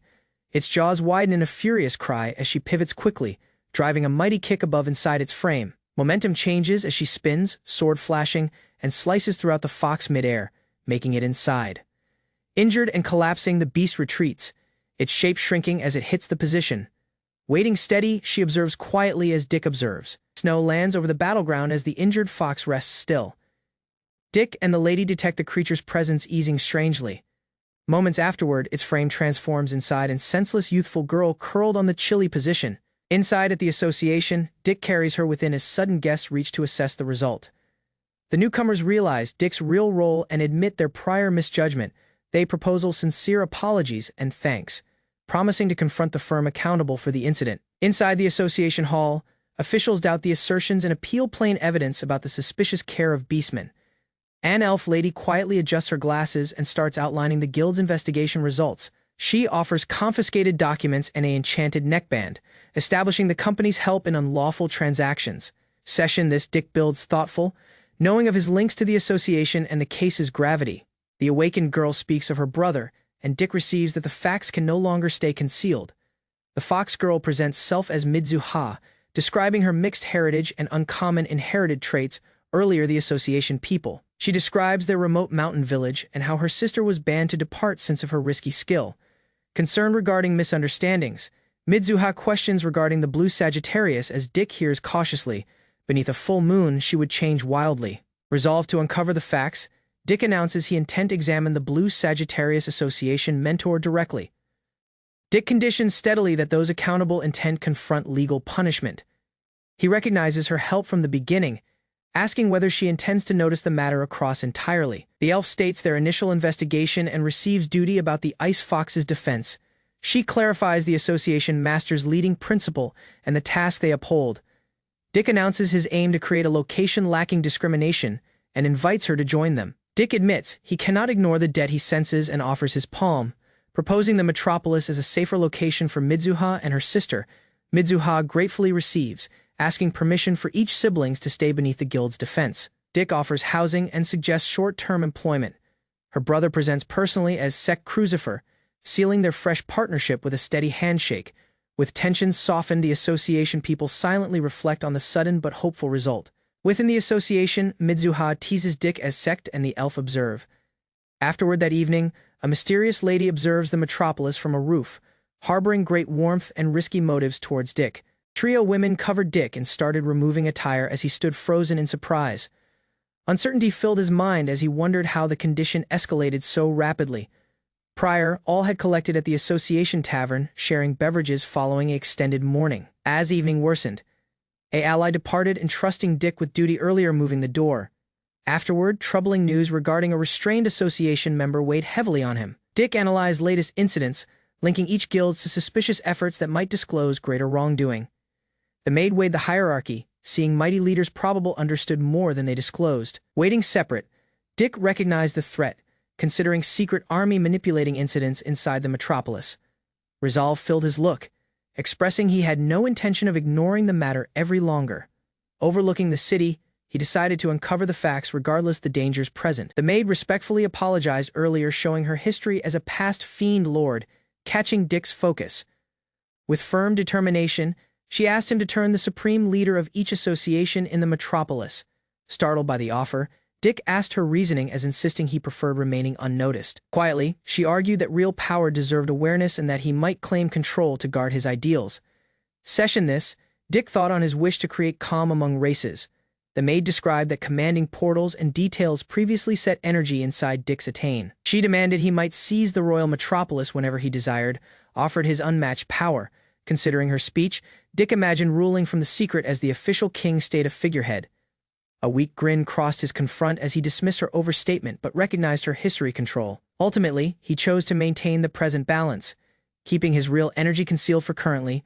The maid demanded that hiding similar power was wasteful and moved nearer with a soft face. Leaning towards Dick, she proposed the morning was destined for relax, guarding his response cautiously. Seated jointly, she reminded him of her role to serve as he paused, knowing companions were close. Pair women observed from the doorway, asking the condition and rising suspicious of their closeness. Awkwardness extended as charges flew, and Dick noticed the confusion had worsened more. Pair women disclosed they had been guarding from the secret and misread Dick's secluded talk. Single confronted him regarding neglecting her and the guild's later, pressing him for focus. Different teased his flustered response, laughing as he faltered to answer safely. As uncertainty became talk of assisting with a sobriety magic guided to more awkwardness.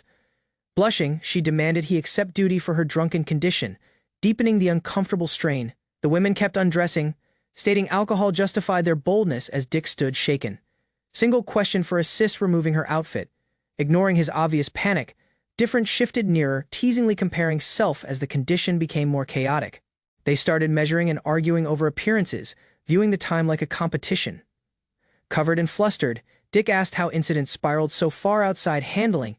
Dick paused, attempting to reassure them as the companions asked his efforts and the situation's direction. An uncomfortable quiet extended as the women exchanged watches. unsure how to continue more. Single rested earlier him, uneasily asking him to start, as strain filled the chamber. Flustered, Dick faltered to remain calm as she arranged self-regardless clear awkwardness. He cautiously used the magic, centering on helping her rest. Although the condition stayed strongly uncomfortable, exhausted, the lady relaxed as Dick proven the care was mostly finished. Companions reacted with awkwardness, seeing the condition had been misunderstood from the beginning.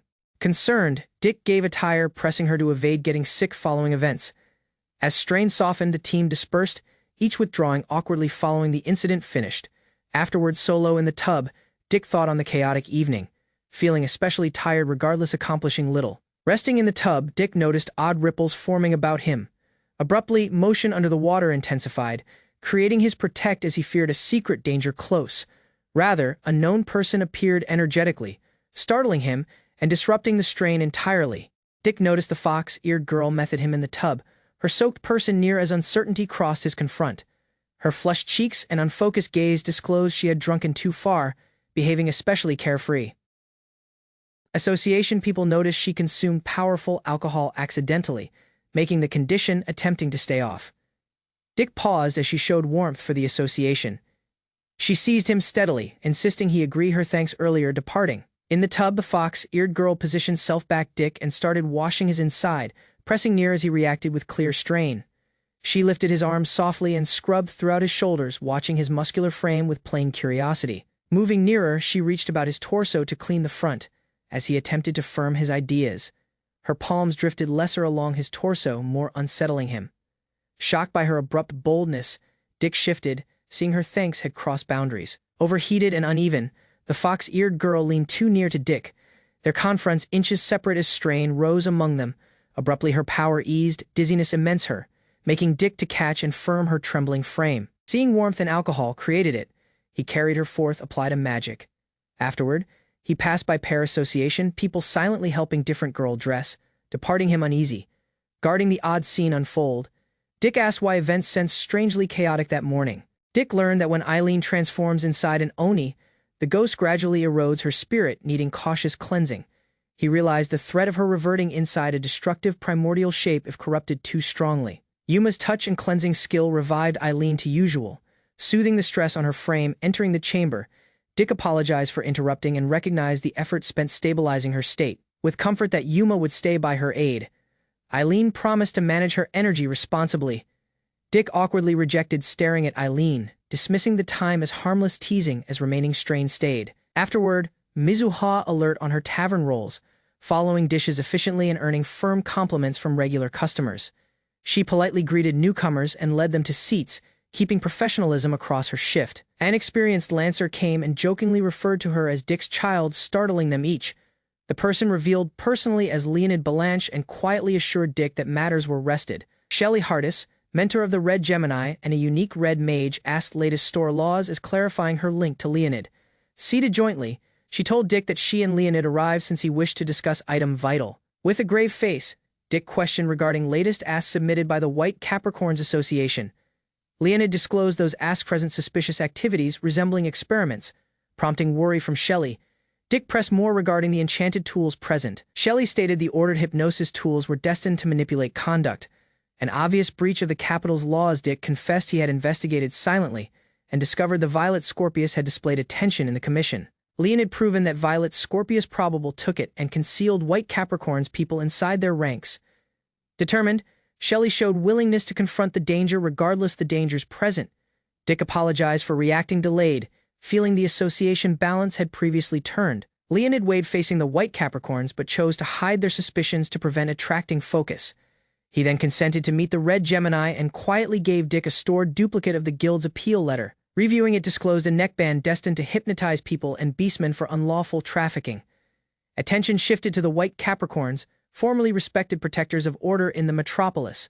Worry became as Dick asked what had shifted inside the association and the city itself. At the southern edge of the royal metropolis, the Gemini Guild's huge headquarters rose outside the active districts, displaying control greater than Dick's smaller association. Pierced grounds and scattered rubble revealed signs of a fierce intrusion. Under the evening sky, he learned 6 attackers compelled entry and answered opposition with wind magic. Following securing the survivor, Dick chose to handle the danger solo, Considering White Capricornus' help, he hurried towards the ruins, feeling rapid escalation. Throughout the evening, intruders stormed the association and swiftly beaten the guards on the opening level, viewing the guard as insignificant.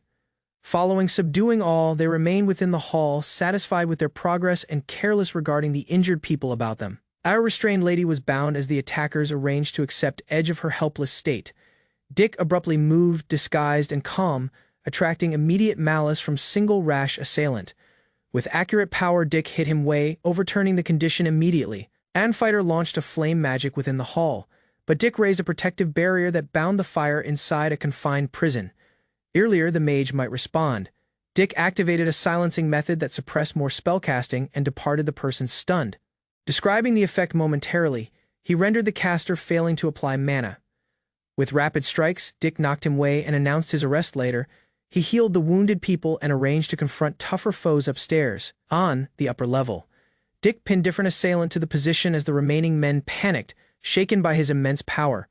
Within their charges, he quietly asked them regarding links to White Capricornus, dismissing their fear-driven insults. A captive warned that beating them would alter nothing on a far tougher individual. Approaching smoothly, Dick demanded plain answers, silencing their opposition. Their trembling confronts stirred recollections of a moment when all formerly feared him. Waiting inside the corridor, Dick reconsidered his assumptions regarding White Capricornus, seeing their efforts contradicted the honor anticipated of a top association. Noting his misjudgment, he decided to move according to his principles. Beyond beneath the evening sky pair association, people combined their guard, driving inside an approaching foe within the broken chamber. Single girl hit decisively, making the fighter to escape throughout the cracked level. Abruptly, the person released a rapid sword method. As the fierce slash rose ahead, Single girl yanked the other aside, hardly dodging a straight blow as the power shook the level. A reinforced barrier abruptly rose among them, and the fighter, blocking the method and showing Dick's appearance close. Unfazed, the foe laughed and released different racing blow, assured in his superior power. Watching quietly, Dick measured the man's energy as the sisters faltered to endure the force. Determining the danger too major, Dick arranged to stay indecisively. The blindfolded fighter announced his dominance, boasting of history killings as belittling Dick's waiting regardless his level. Guided by pride, he launched ahead with full power, vowing that this opponent would lose like the companions. In reply, Dick released the seal on his bound energy, letting his real power to wave outside. As the force filled the chamber, the sisters observed quietly as the past hero arranged to disclose his real skill. Dick disclosed that he constantly suppressed his physical, enchanted, and mental energy across a limiting magic that bound his real capacity. Turning towards the blindfolded fighter, he decided to free that burden and confront him at full power. Seeing the danger, the foe rushed ahead. The opening racing blow failed to overwhelm Dick, who gripped his position lacking doubt. Immediately later, the fighter released many intersecting slashes. Encircled by many intersecting slashes, Dick released an upward ghost sword that tore across the layered attack over him. Moving the space, he transitioned smoothly inside wind, infused strikes, deflecting the enemy's strike at beside point-blank range. Freed from his limiter, Dick processed each motion immediately as his opponent arranged a last destructive method. The blindfolded fighter released a raging tempest, filling the hall with fierce currents. Within the tempest, Dick stayed firm, expressing no trace of dread as he arranged a response. Inside the raging tempest, the blindfolded fighter mocked Dick, thinking his tempest would power doubt or escape. When the winds rested, Dick stood unharmed. His sword bowed as the foe noticed item had shifted. Quietly, Dick disclosed he had severed the energy paths sustaining the tempest. Surprise extended throughout the man's confront as he realized his method had been dismantled immediately. Noticing their opportunity, the sisters rushed ahead to blow as Dick observed in handling. As Dick bound the warrior's energy, single sister progressed with enhanced power and hit his blade aside. Seizing the first, the other wrapped her whip about him, restricting his moves earlier he might rest. Trapped and enraged, the blindfolded person shouted dangers, but Dick stayed yet as the sisters gripped line.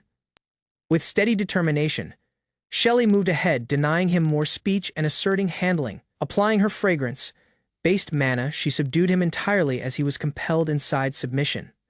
Subdued by Shelley's fragrance mana, the blindfolded fighter lay bound, failing to resist its commanding effect. Dick approached quietly and instructed his mana equipment surrendered, pressing him to disclose his goal. Following verifying no secret arms stayed, he softened the strain, and the sisters noticed their disguised rescuer as Dick. Ease overcame dread as he showed short regret for arriving delayed, Feeling item odd across enhanced sight, Dick silently revived his limiter, sealing his energy anew. With the fighter bound, the sisters steadied bodies as Dick asked them to listen cautiously, earlier reacting more. Checking the confiscated belt, they learned it was a handling tool linked to a appeal from White Capricornus. Beneath asking, the captive confessed the order arrived straightforwardly from his association mentor. Smirking, he disclosed he planned to abuse the women, applying the tool following subduing them. Disgusted by his speech, Shelley hid him away and tightened his restraints. With the foe bound, strain softened as the sisters steadied bodies. Dick applied curing mana to steady him, then told Lottie to check on the other association people. Throughout asking, the captive confessed different individual had strengthened him outside usual weaknesses. Shelley pressed more, requesting confirmation whether that person differed from the association mentor. Although the fighter refused to answer, the team concluded a secret person had granted him energy and influence. Considering the collar's function, Dick asked whether other association masters had previously injured beneath similar handling. The captive described that mighty association leaders applied similar devices to restrain and dominate those who defied them. From this, Dick and Shelley noticed one secret person might be manipulating several guilds across dread and obedience. Checking the confiscated equipment, Dick suspected the equal cause supplied these handling tools. Seeing the danger, they concluded someone aimed to infiltrate top guilds by exploiting influential fighters. Shelley thought on Dick's determination and weighed whether forming in support on the secret power was truly misguided. Shortly following, the Red Gemini consented to sever links with White Capricornus and cooperate with Silver Aquarius. The captive scoffed at their choice, dismissing the power of pair smaller guilds joining palms. Lacking doubt, Shelley hit him anew, finishing his insults. As quiet reverted, she confessed her rash action and took duty for missing handling. Following the clash, Shelley observed Dick cautiously and noted how seldom he present personally straightforwardly in association matters. He confessed her assessment was accurate and described he preferred operating silently back a disguise. Curious, Shelley moved nearer and softly reached for the disguise covering his confront. With firm palms, she removed it, showing his known face under. Smiling softly, she took each sides of him, glad that the dependable friend and carefree person were the equal person. Shelley attempted on Dick's disguise, silently testing how it sensed to wear. Dick stands beside damaged grounds, remembering a mysterious person able of convincing an SSS-rank fighter to cooperate, someone possessing immense skill and influence. Ideas shift towards past comrades from the Fiend Lord Punitive Power. His mind lands on Verlaine and the mentor who formerly taught him mana. Numerous ages have passed since their last knowing, as she proceeds traveling openly. In the finish, he concludes solely that teacher might craft similar mighty mana tools and boosting magic. Legends describe the Grey Jester as a person whose efforts inspire either compliments for heroic feats or dread for ruthless deeds throughout numerous hits. Inside the broken space, Dick decides to examine the condition personally rather than depend on unclear conclusions. He verifies the security of the Black Leo and the Red Gemini. Discovering losses stay limited. Reports verify match groups previously shift on the White Capricornus. Moving forward, Dick receives duty, prepared to confront the danger straightforwardly. Concern regarding rash action, Dick instructions Lees to join Sakuya and secure civilians. Regardless questions, he states that preserving his silent routine needs establishing steady terms by resolving this crisis lacking doubt. Ease displays on Lees's confront as she receives his determination and trusts his judgment. Jointly they move ahead, noting that rapid action and partnership from allied guilds intent be needed. On the following evening at 5th Avenue, moves start including the Violet Scorpio. A suspicious structure hidden as a residence pulls focus as a disguised fighter called Glow Sword Army entry across the door. Within, she swiftly restrains a person earlier he can respond, stopping opposition and asserting handling over the condition. Watching his blade, she spots signs indicating poison on the sword. Seeing the violation of royal law, she firms her grip and readies to detain him. Abruptly, different armed person hurries in from the inside. Glow Sword fires a abrupt flash, blinding pair attackers and halting their move immediately. Lacking doubt, she hardens her sword method. Securing handling of the hallway, the intruders collapse onto the level, senseless and failing to maintain fighting. Moving ahead, she shatters a secret barrier, uncovering a hidden route outside the pierced bricks. Below the stairs, several armed opponents await her coming, making the task inside a greater confrontation. Glow Sword steadies her sword, preparing for the ambush hoping outside the corridor. An assassin lunges, lacking doubt, hitting with lethal purpose as different supports from a space. Activating an automatic response method, She deflects the attack and comes an accurate blow in single motion. Steel echoes across the chamber as arms lose, showing the attacker's rapid loss. With foes subdued, she surveys the chamber, turning her focus towards the guild's greater corruption. Glow sword hits within the chamber as the door back her slams shut, sealing the roof room. She confronts a disguised opponent waiting throughout the tiles, each measuring each other in quiet.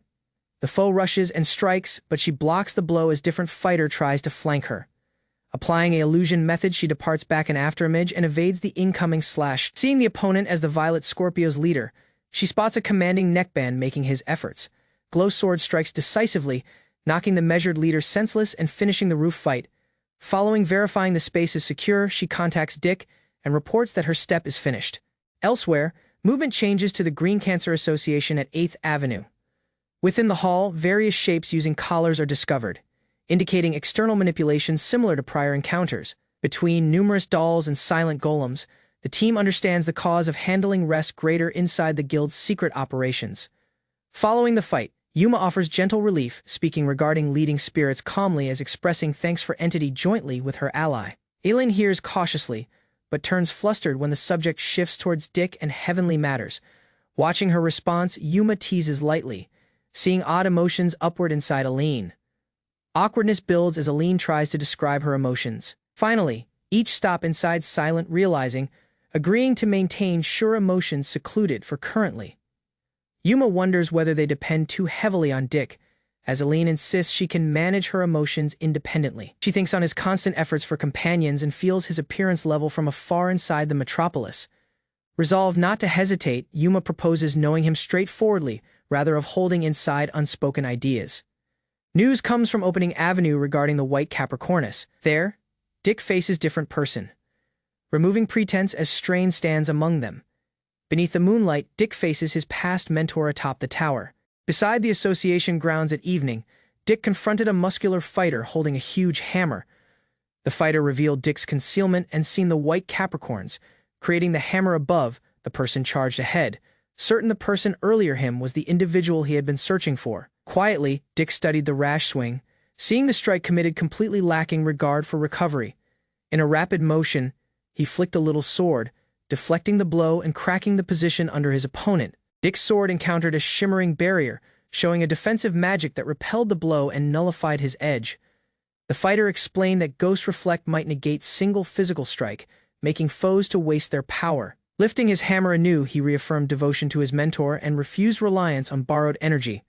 Recollections of their opening encounter showed as he praised her influence, as Dick's concentration momentarily faltered. Detecting motion close, Dick noticed different foe hid back the trees, verifying the clear fighter was solely a decoy. A disguised girl extended her arm and activated a huge mana ring over the association, starting a large-scale magic rock columns erupted from the earth, tearing the position separate and making the secret attackers inside the open. Within the upheaval, Dick progressed and gave a straight blow towards his nearest opponent. Expecting Ghost Reflect, he launched consecutive blows, immense their guard and driving them slamming way. With opposition crushed, Dick and his ally proceeded ahead, lacking worry for secrecy. The disguised noblewoman pledged self as Dick's escort, entrusting her security to him as preparing to eliminate the danger forward. Lacking doubt, Dick lifted her inside his arms and rushed ahead, rejecting to let her lose back. Foe mages attacked from the roof, launching flame and ice magic towards the approaching pair. As airborne, she deployed layered defensive mana, intercepting the barrage and limiting the damage about them. Disrupting across the attack, Dick carried her over the barrier and landed within, where more foes awaited. A robed foe released immense spiritual energy, activating Ghost Actor Eyes and flooding his frame with borrowed power. Watching from over, Dick noticed the SSS-class spell's stress, aware similar energy would finally destroy its user. Seeing the neckband measured him, Dick shielded Mylaraka and shifted to stop the manipulation. She started chanting a limited damage magic as he arranged his sword. When the empowered foe attacked, Dick encountered him head-on, hitting across the swirling mana. Dick severed the enemy's energy caused with quiet sword, disrupting Ghost Actor Eyes and departing the robed person collapsing on the roof. As steady reverted, Dick noticed the real mastermind as the mage who had formerly taught him. He rejected seizing the association, stating he had merely arrived inside. Lacking caution, her appearance manifested immediately across pure mana. She approached and confronted Dick, asserting that regardless his growth, his heart stayed the equal. 5 ages afterward, Dick confronted his past mentor, who seemed unchanged and quietly asked the disguise he yet wore. Waiting throughout the roof, she observed him carefully, observing that regardless moment next, Dick reacted steadily, refusing the notion that he was yet a child and challenging her motives. She accused him of pretending indifference, indicating nostalgia showed the time he noticed her anew. With silent assurance, she overtook he would agree her regardless of her efforts. Milaraka confronted the past mentor, declaring she might not overlook the harm done and rejecting to remain silent. The lady reacted quietly, assured that her bond with Dick stayed intact regardless the next ages. As strain rose, Milaraka activated a mana ring, asserting that Dick was not someone to be measured. Dick stopped her intervention, stating he was unharmed by the provocations and chose to confront his mentor personally. Creating his sword under the evening sky, Dick confessed his history limits. The past mentor unsheathed her sword and reminded Dick she had shaped his skills, pressing him to confront her straightforwardly. Under the moon, she swore to wound and restore him as in their history guidance. Dick refused to treat the battle as practice, preferring to battle with real purpose. Vitality rose as she disappeared, shifting back him in a moment. Reappearing at his inside, she launched a critical blow to complete the fight. 5 ages following their parting, Dick answered her teleportation by replicating it. Swords collided as he released Ghost Sword, rejecting restraint and proving he had grown outside her plans. Dick clashes swords with the silver-haired lady atop the castle, halting her abrupt strike beneath the moonlit sky. She withdraws and hits gracefully, as Dick steadies personally, knowing he has copied her teleportation energy. Throughout the courtyard, he weighs the prince and the hidden back the teleport crystals. Watching him cautiously, she records his restraint and lack of help in relic study. Following verifying his security, she decides to guide his growth. Regardless, different girls worry. Now on the roof, clash worsens as harsh truths regarding devotion and jealousy are aimed towards Dick's fragile role, creating his palm. Dick triggers Mind Protect, quietly resisting personal provocation as exposing his perception-based skill. Recollections disclose him fighting a scattering worm, chanting mana regardless grave injuries. Acknowledgement trails, seeing his foolish care and the rescue he formerly carried forth. Calm and steady, Dick announces he intend to intervene, asserting control over her kept presence. Overlooking the moonlit royal, she shows that ancient titles and signs existed earlier Dick's coming, indicating incidents were previously doomed. Waiting throughout the roof, Dick hears as she assertions those signs turn leads for a forgotten realm. Turning somewhat, she announces that if Dick wins, answers intent be offered. Vitality crowds as Ghost Sword emerges, but she responds with the uncommon Ghost Barrier. Seeing her mastery, Dick stays careful as she hints at Ghost Armor's greater energy. With immense power, she fires a racing strike, declaring Dick's guard inadequate on her energy. Force crashes way, but Dick bears back his protect as rubble scatters throughout the roof. Quiet trails as observers detect his emptiness, and he quietly questions to accept the opening shift. She insists her barrier stays unbreakable, assured no straight blow can destroy it. Unshaken, Dick conditions he intent not depend on brute power, preferring different way to loss her. Beneath the moonlight, Dick observes his master's unchanged appearance, her energy huge and presence, yet immense following 5 ages. As he kept guidance following beating the fiend lord, strain deepens when she wonders his pity, refusing every sympathy in his look. Firm and honest, Dick admits his nearby self cannot surpass her power. Steady, she tells him that neither her barrier nor her guard can be pierced by him. Dick rushes ahead across the rain of power, hitting continually as remembering the promise formerly created in the village. Steel collides on the radiant barrier, but her ghost barrier expands, halting his move with absolute guard. Understanding dawns that the barrier develops a perfect protective field outside ordinary strikes. Changing midair, Dick tries to analyze its structure, preparing a countermeasure earlier force. With violent determination, he grips his sword and releases Ghost free, driving his energy towards its limit. Dick drives his empowered blow ahead, shattering fragments of the radiant barrier as he closes the space towards his mentor. Surprise crosses her confront when his sword pierces across, proving his speed currently rivals her personal. Determined, Dick remembers their pierced promise and fires a upward Ghost Sword strike, lacking doubt. Blinding exchanges erupt throughout the roof as many slashes collide. Dividing inside afterimages, Dick releases Phantom's sword and 1,000 slashes blink. Immense level her absolute guard, relentless strikes rain way, as Dick's afterimages attack her barrier from each direction, lacking pause. The junior girl observes in surprise, seeing the techniques as Eileen's skills rather than Dick's personal. Anxious and shaken, she summons his name as feeling the fight spiraling more. Reappearing back his mentor, Dick admits his adventurer power solo cannot surpass her. With sharpened determination, he progresses to disclose the greater energy he has maintained secret. Following the fight, troops search the beaten White Capricorn as Dick. Authorities detain Novia, the goat leader who wore a neckband by her personal intent as investigations inside. The present guilds were announced. Throughout the report, it was disclosed that Dick's mentor was summoned the Jester. A century prior, that mentor founded the capital's opening Adventurers Association and owned energy outside SS level. Over moment, she collected exceptional talents, earned royal faith, and turned known as the Ophidian Enchantress, 10 ages following establishing the opening association. The mentor disappeared from the metropolis, departing the organization lacking a symbol or leading name. Following her vanishing, 12 guilds arose, each adopting its personal color as fighters divided and grew split factions. Shortly, charges extend that she had deceived all and abandoned the institution she originally built. Since her real name was hardly disclosed, the alias Jester appeared, linked to the unused gray color. However, the White Capricorn leader stayed faithful. 5 ages following the Fiend Lord's lose, monster asks decreased, lowering association movement and weakening the capital's strongest faction. Within that decline, the White Capricorn leader applied magical collars. Finally, the incident rested, and the matter was weighed shut, lacking public escalation. Inside a silent chamber, Dick stayed seated near his bound mentor, preferring quiet over immediate exposure. Staying vigilant, he guarded her cautiously, purpose on resolving events earlier, informing the authorities. As his mentor lay frail, doubt became that she was not an ordinary entity, but item far older and concealed. Legends inside the Fiend tribes talked of spirits who lived outside natural weaknesses. Although she was plainly no elf, stories described a wandering presence able of granting blessings or curses, wielding vast mana and level immortality. Watching her state, Dick weighed the chance that she was a remnant from the Age of Gods. Regardless the immense implications, he stayed calm. In a frail condition, she disclosed there was single step she might not finish solo depending on Dick's appearance. Realizing, he weighed how extended beings like her had existed in this world. Records implied similar spirits had lived since humanity's beginning, enduring across many ages. Remembering her plea to be killed, he noticed it was the move she might not perform self. Regardless that appeal, Dick chose refusal. Choosing to confront her facts formally, she awakened.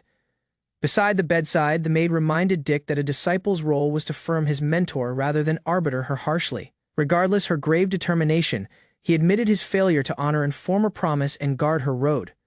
Guilt showed as he confessed betraying someone precious, as hardly truly realizing his master's tries. Noticing his distress, the maid silently wrapped her arms about him in comfort. Across that hug, she asked him not to carry every fault for the master's pain. Collected at the doorway, the companions observed Dick quietly. Single by single, they moved within, expressing worry that he had confronted events solo throughout the painful talk. Although certain attempted to lighten the atmosphere, their reddened gaze described worry and remaining feeling. Waiting near, the maid softly addressed him, noting his determination as remaining at his aid. Failing to completely hide his tears, Dick took their appearance, letting his vulnerable aid to display momentarily. Near the bed, Dick admitted he had believed he would carry those emotions solo for the relax of his routine. Listening in quiet, the sisters gentler, seeing how strongly the burden had weighed on him. Shortly, gentle smiles overcame strain as ease extended across the chamber.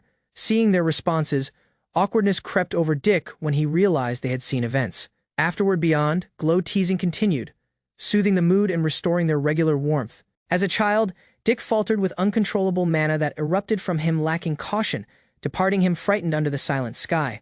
As playing beside the village, a risky enchanted creature abruptly seemed, making the kids inside panic. Instinct drove him to free his energy, hitting the beast way to guard his friends.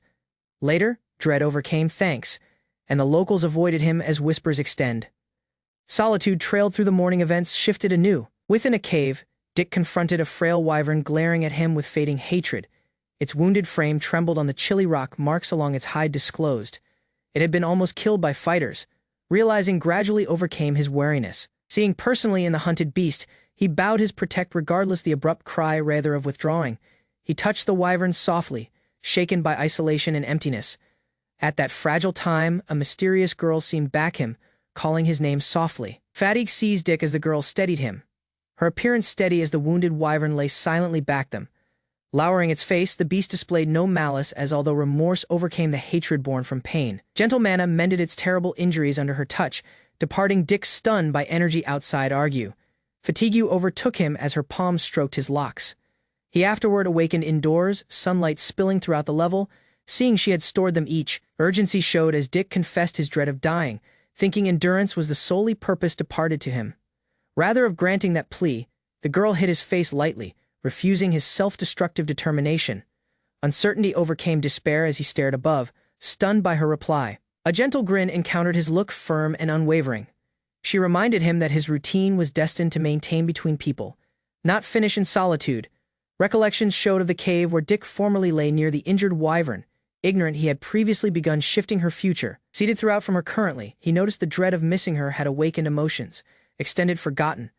Across the silent window, she noticed the isolation he constantly carried. Meeting him softly, she confessed solely he might stir similar emotions inside her. Her gentle grin revived the playful youth she formerly understood. Resolve filled Dick as he decided to atone for history mistakes, level if forgiveness hardly arrived.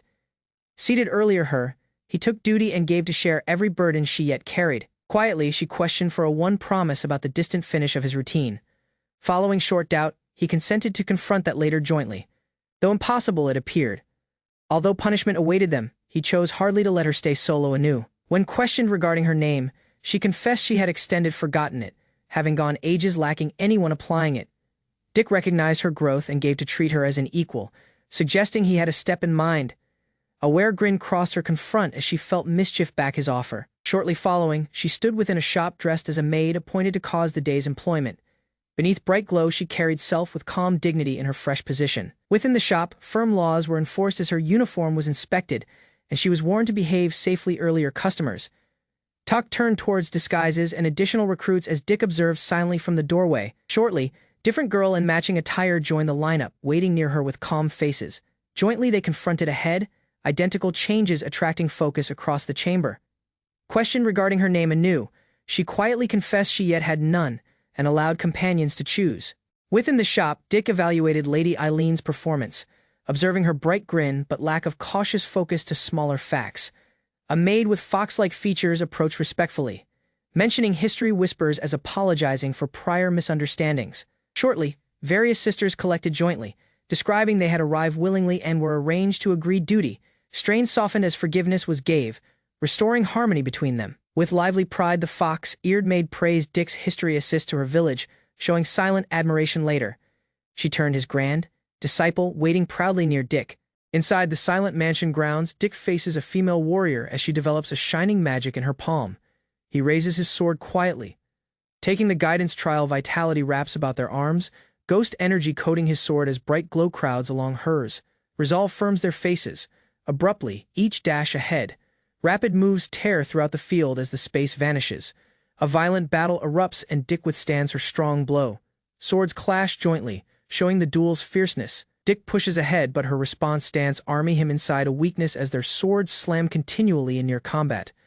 Seizing him first, she swings difficult, driving her shining blade towards him with critical power. Several arcs of glow wave outside, as Dick channels ghost energy inside his sword.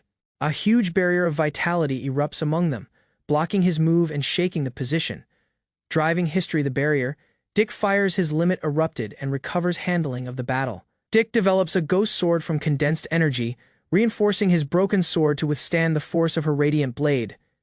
Throughout the courtyard, they trade relentless strikes, sparks bursting as steel and vitality collide, lacking pause. Changing his timing, he crashes across her protect, splintering her guard with measured power. Energy floods his blade formally more, driving his following move. Slipping history her stance, Dick army her backward and wins the upper palm. Her sword ghost develops a protective membrane of glow, but Dick feels the barrier weakening as his force proceeds, each firm their inhaling gaze sharp as they ready single last transfer. Swords extend completely, knowing at equal attain, neither moving inside. As the method eases, his ghost sword loses shape, finishing the battle lacking a plain victor. Quiet lands over the courtyard, and Dick receives the result, seeing his weaknesses regardless the intense guidance. Following the fight, Dick suggests recovery mana, but she declines and departs the courtyard. Insisting relaxed intent be enough, evening lands silently as he moves off, ignorant of her remaining strain. Within her chamber, she stands earlier a mirror, arms crossed over the ripped fabric of her uniform. The harm shows how near his blow had arrived, making her to inspect the rip cautiously. Flustered but glad, she changes rapidly, certain he hardly noticed her vulnerable time. Solo in her chamber, she thinks on the fight as cautiously changing her attire.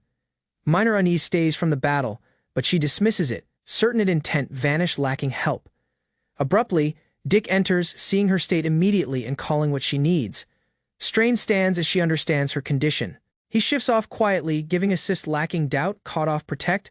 She pauses, unsure whether to agree his worry as the silent strain among them deepens. Dick enters, gaining her shocked earlier mirror, strain upward as she composes self. Beside the silent courtyard pool, Dick spots abrupt motion beyond, feeling items sudden unfolding. Within the chamber, he discovers her shocked, strain upward as she understands he has moved. Awkwardness overwhelms her, prompting a quick choice to flee the uncomfortable time. Lacking doubt, she hurries towards the pool, departing him frozen at the doorway. Water sprays noisily as she immerses self. Sure, the confusion has worsened among them. Seeing the condition, Dick immediately shifts the handle, apologetic and rushing to depart the chamber. Steam covers her as she drops self inside the water, guilt mixing with remaining awkwardness. Beyond the doorway, he pauses, blaming personally for entering lacking caution. Departed solo, she thinks silently as he moves off, keeping deliberate space. Recollections appear of his constant restraint, reinforcing her belief that he constantly avoids crossing private boundaries. Waiting beyond, Dick thinks on his obliviousness as she observes him across the upward steam. Resting in the tub, she examines his response, seeing she had secreted her emotions more cautiously than anticipated. Drawing courage, she decides to disclose a fact she had maintained guarded through currently. He hears silently from outside the doorway, agreeing to preserve their bond lacking, shifting its balance. A gentle, steady lands among them, soothing the prior strain inside mutual realizing. In the tub, she admits the prior blow, yet aches somewhat, prompting worry from Dick at the doorway. He advises quick curing to prevent marks, speaking earnestly as attempting to stay calm. His uncomfortable mention of her entity a girl deepens her blush, easing the atmosphere, surprisingly flustered by her response.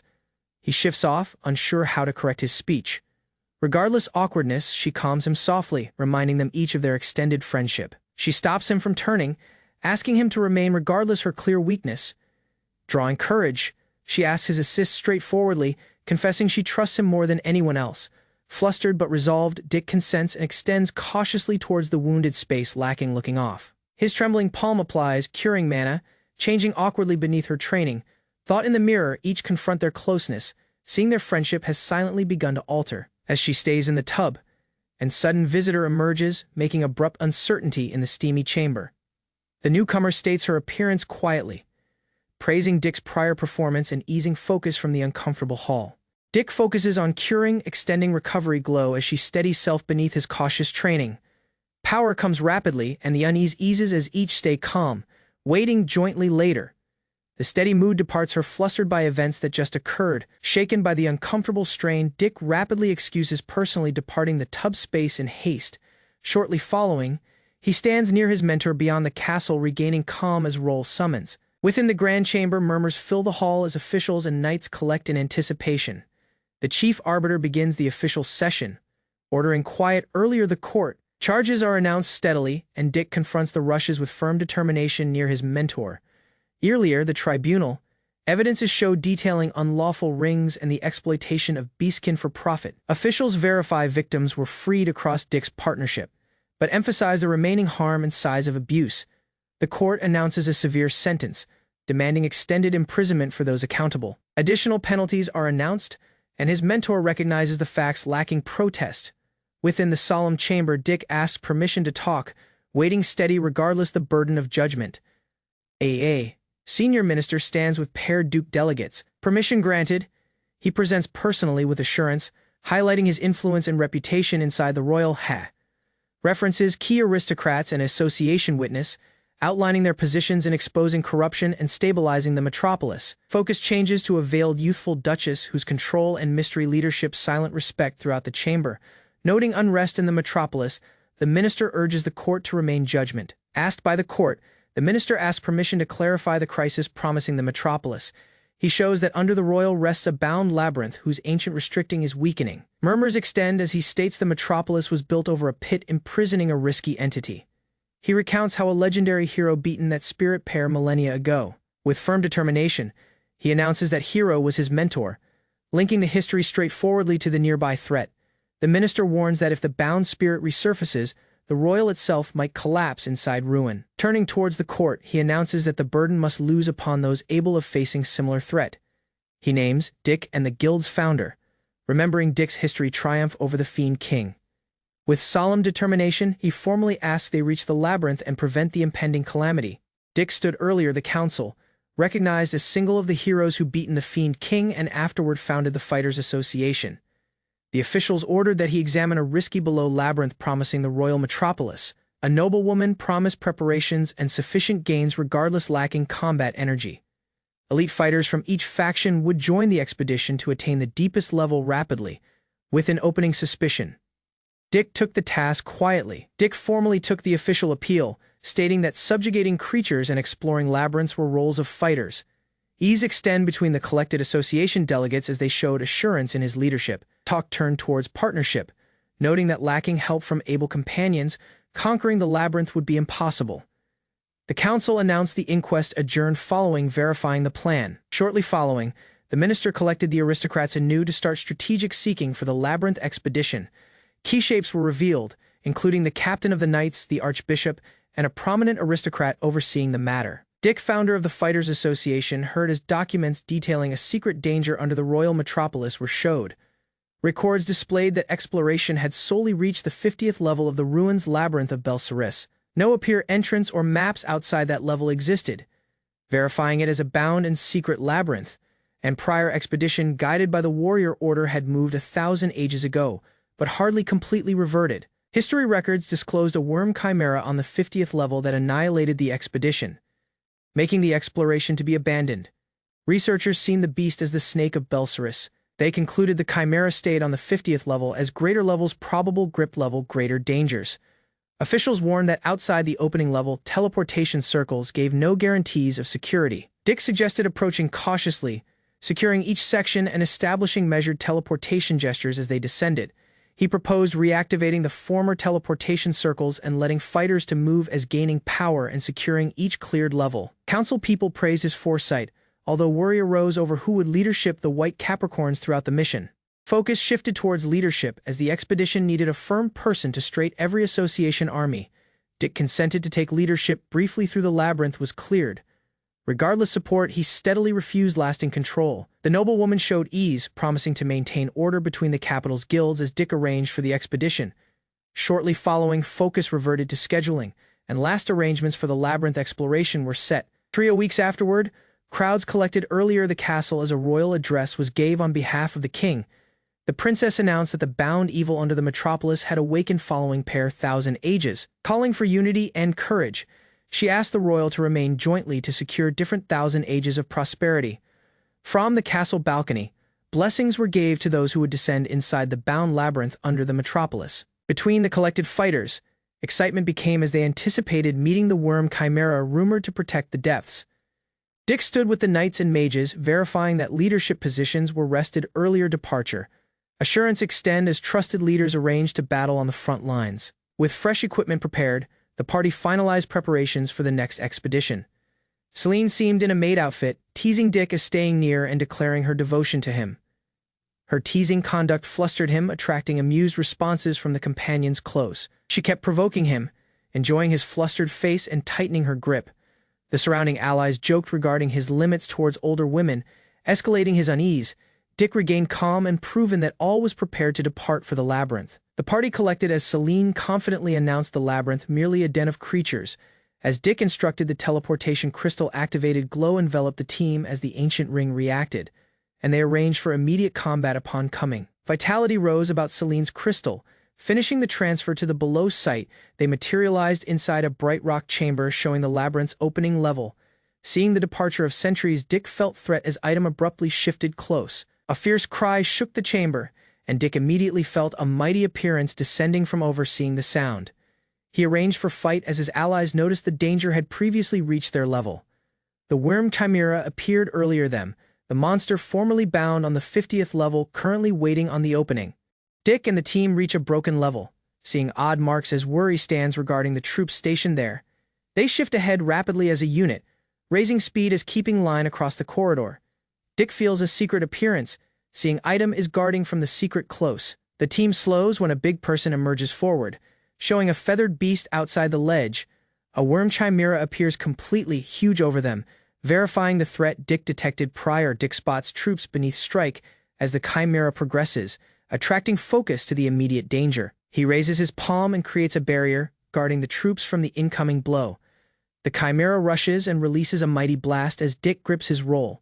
A alert beam shoots ahead, hitting across the battleground with measured power. Dick hardens the barrier, expanding its layers to endure the strike and guard the team. The chimera stares strongly, preparing different blow as its claws dig inside the position with upward aggression. It roars noisily and raises its huge arm, promising Dick and the team waiting earlier it. A female fighter leaps ahead, moving space as Dick observes quietly from back. She releases a light base strike, hitting the chimera with several accurate impacts. Regardless the attack, the chimera bears and powers up, intensifying its appearance as Dick and the team brace bodies. The women assess the chimera quietly, seeing its regeneration as preparing to accept action jointly. Single mage summons earth mana, creating huge grounds that shift the battleground and restrict the creature's motion. Different warrior leaps ahead and gives a mighty kick, hitting the chimera with alert power. The position falls under it, making the beast downward as the strike disrupts its balance. A fierce explosion trails, shaking the space as Dick and the team observe the outcome from a space. The chimera recovers momentum, roaring strongly as it readies different strike on Dick and the team. A mage starts a large-scale magic, drawing vitality as Dick stands prepared near her. A complex mana array develops, trapping the chimera inside a structured barrier of shining symbols. The line firms, compressing the beast as the vitality seals it from flee.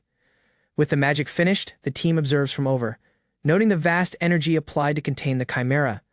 The team observes an odd glow inside the crater, considering it arrives from those beaten by the chimera. A cleric crowds the wandering spirits, leading them softly as a holy glow covers her. The glow condenses inside a spirit gem seen as the crystallized stays of the worm chimera. With the space secured, the team readies to depart, discussing the reason to regroup and reinforce their role. They realize the condition is more risky than anticipated. Led by Cody's glow, the team progresses across the ruins, keeping direction regardless the complex terrain.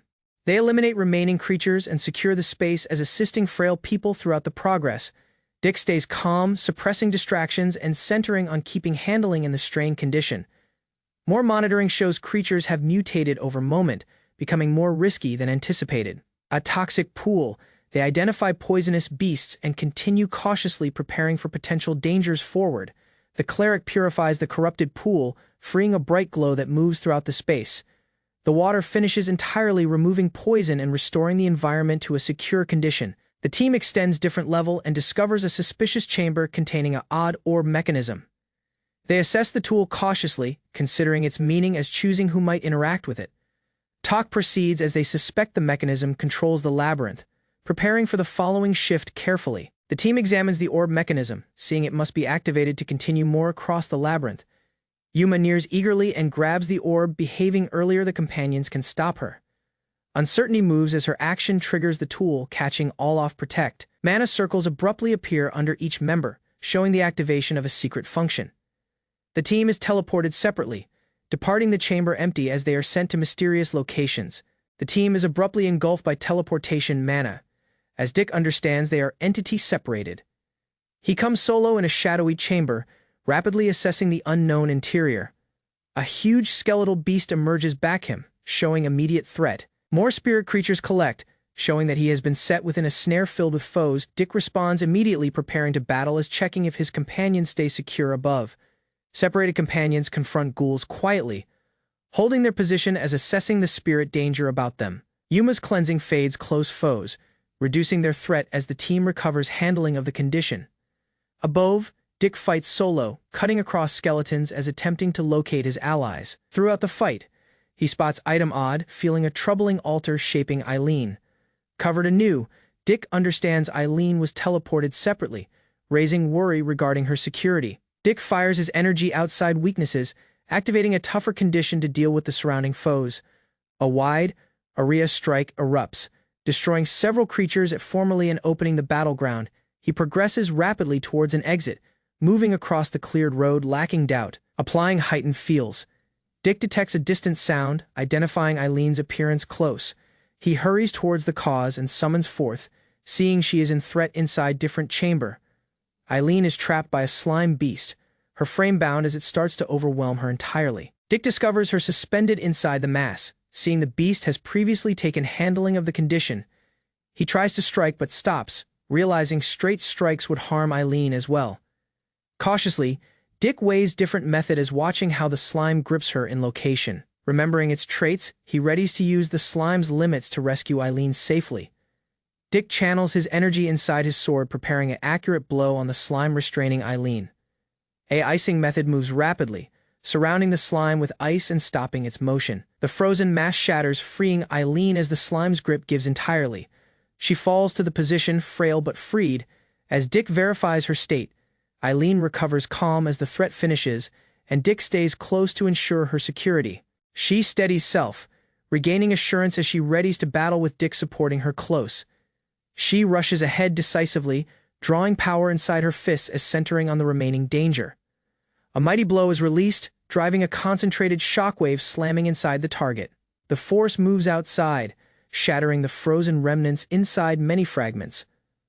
Following the strike, Eileen observes the outcome quietly as Dick stays near her, making the condition is beneath handling. Eileen thinks on the fight as Dick states he applied a method he had solely lately learned. Abruptly, Eileen loses power and stumbles ahead, failing to maintain her balance. Dick rapidly catches her, supporting her as she tries to stay firm following the battle. Shaken, she gives way, remembering her history power and seeing her latest error. Dick calms her silently, helping her recover calm as the condition ultimately settles. She rests somewhat, speaking regarding her preferences as the strain from the fight starts to vanish. Dick calms her quietly, expressing assurance in managing later dangers as they remain near jointly. She admits her reliance on him, expressing weakness as staying beside his aid. Dick responds awkwardly, unclear how to answer as Eileen proceeds, pressing her emotions.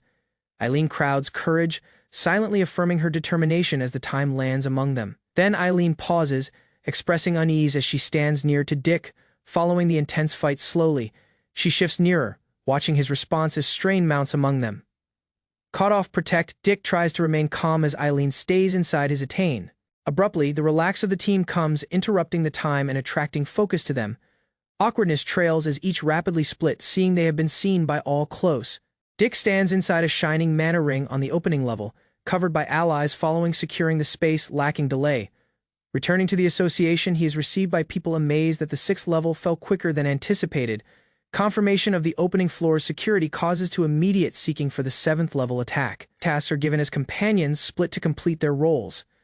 With priorities plain, Dick departs anew to maintain conquering the labyrinth. A few minutes afterward, Eileen is asked to arrival to the appear and alter earlier persisting greater inside the labyrinth. On the 7th level, Dick examines her quietly and questions how the fresh equipment senses throughout readiness. She tries her motion and discovers the outfit comfortable, letting simpler motion than her regular equipment. Elsewhere, an ally offers a newly made mana energy measuring tool. Built with uncommon lodestone, the device is made to precisely measure Dick's vast power. Eileen decides to test the mana measuring tool self, earlier offering every findings to Dick. Following hiding the device securely, she feels an odd response, but proceeds lacking doubt. The team moves onto the 7th level and confronts an endless desert landscape.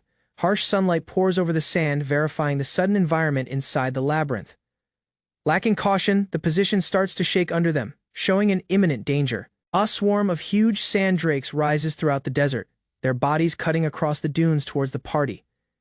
Dick and his friends stay ahead quietly, choosing to confront the beast, lacking escape. Blinding power erupts as strikes collide, driving shockwaves throughout the sands and splitting the battleground. From under the position, a colossal worm-like monster bursts above, showing a circular maw lined with teeth. The beast thrashes fiercely, earlier collapsing, departing the desert silent, formally more. The party gazes at the huge sandworm, seeing its scale surpasses their plans. Talk trails regarding conserving power, as the surrounding desert emerges to be the creature's territory. An elf moves ahead, asking to handle the following attack alongside Cody as testing the measuring tool. She lifts an ancient royal scepter, channeling dormant energy across its core. With alert determination, she summons upon the control of kingship, preparing to release greater power. The elf unveils her ghost king shape, radiating control as she readies to confront the sandworm alongside the companions. Seeing the foe has noticed them, she coordinates with Dick and their friend to launch a straight attack. Enhanced by mana, Dick propels personally ahead with a strengthened leap towards the huge beast. He drives his sword great inside the sandworm's huge frame, piercing its guard. Following his blow, their friend releases a reinforced slash that cleaves across the monster, finishing the fight. The wounded sandworm slams inside the canyon barrier as Dick orders Verlaine to press the strike. Waiting earlier the huge beast, Verlaine recognizes it as the floor's ruler and steadies her determination. Vitality crowds about her scepter, forming a concentrated wave of shadowy energy. The blast erupts ahead, hitting great inside the sandworm's frame and shattering the surrounding rock. When the tremors vanish, the monster stays collapsed, departing the battleground silent. Verlaine sustains her magic, attracting and surrounding vitality to overwhelm the frail sandworm. Shadowy spheres tear inside the creature's frame as she states her mana borrows energy from close souls. The stress worsens and her power starts to vanish as the magic consumes her reserves. Dick catches her earlier she falls, steadying her as the battleground ultimately builds silent. Afterward, the measuring tool responds fiercely, showing her mana output has surpassed extraordinary levels regardless the toll. The beaten sandworm rests still on the canyon barrier, and the party readies to maintain ahead. Verlaine pauses, troubled by how far she depends on Dick throughout battles. Seeing her state, Dick insists on supporting her just as formally regardless her questions. He raises her cautiously, guiding her throughout the desert as she recovers her power. Guarding silently, the companions agree the time earlier, resuming their move across the labyrinth. Dick pauses, feeling a known strain as he progresses cautiously across the bright passage. The party extends the 8th level, gaining a silent lake and open opening lacking clear creatures. Noticing no immediate dangers, they choose to relax and restore their stamina and mana. An elf maid retrieves a magically enhanced storage box, arranging supplies as companions remain alert. Shortly following, Shelley nears Dick with a grave face, preparing to address an vital matter. Shelley observes strong movement on the 6th level and proposes investigating the 7th. Preferring to continue ahead, Dick assigns the 6th level to Kasumi and recommends consulting association people. If issues arise, is able to touch him anytime. Shelley recognizes her weaknesses and notices this task as a stay nearer. To his aid, at the association hall, reports are gave as people maintain order. Kasumi Kushirina emerges calm, seeing Shelley's voice and remembering their history knowing. Then Kasumi grips her sword, stating she managed the 6th level guard and currently has moment to wield her sword anew. Her firm gaze forced Shelley, showing the vast power secret under calm. Regardless lacking malice, Kasumi's SS rank appearance solo creates Shelley's frame strained inside a tane of that sword. Following talk of the 7th level, Kasumi permits the strategy and directs them ahead. Pair association, people stay forward, formally introducing bodies and pledging partnership for the next expedition. A person called Zect presents personally as a representative from Isilver Aquarius. His allies reassure the team, describing his arrival as misleading and giving their help for the expedition. Sakuya moves ahead confidently, declaring her skill to detect sandworms secret under the desert level. Liza trails with a lively salute, stating she can handle traps and treasure chests regardless limited combat skill. Jointly they reach the 7th level, opening forth throughout the sand as the mission officially starts. The sand erupts fiercely as a huge vortex develops under their feet. A huge sandworm bursts above its huge frame, dwarfing plans and showing the threat secret under the steady appear. From over, its gaping maw begins, exposing rows of teeth as it falls towards a lone target. Frozen in surprise, the youthful adventurer understands the beast has decided her and braces instinctively for force. Rather of devouring her, the sandworm crashes inside the position close. Dick creates a dark illusion, forming a double that pulls the sandworm's focus as it tries to escape below. Applying that time, Shelley strikes with a lightning whip, catching the beast earlier it disappears. She spins ahead with a rolling smash, making the huge frame inside above. Her bound blade pierces its open maw, crushing across with critical power. The sandworm falls lifeless inside the sand, finishing the abrupt attack. Dick states that creatures target the weakest, confessing he applied her as bait to predict the strike. Close. They find buried rock structures, indicating an artificial facility secret under the sand.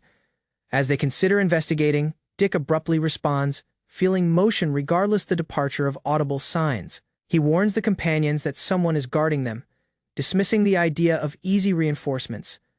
From inside a distant structure, a shadowed person observes their move and smiles silently. Ancient ruins appear along the mapped road where Dick and his party reach at a secret structure buried within the labyrinth.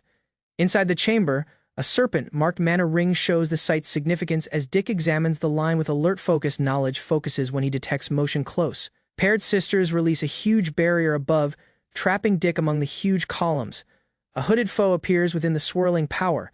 Starting the long-awaited battle, paired sisters confront the hooded person as he directs his anger towards Dick, accusing him of failing to complete him earlier. Dick stands quietly back them, exposing that strong wards and warrior supervision were failing to restrain the intruder.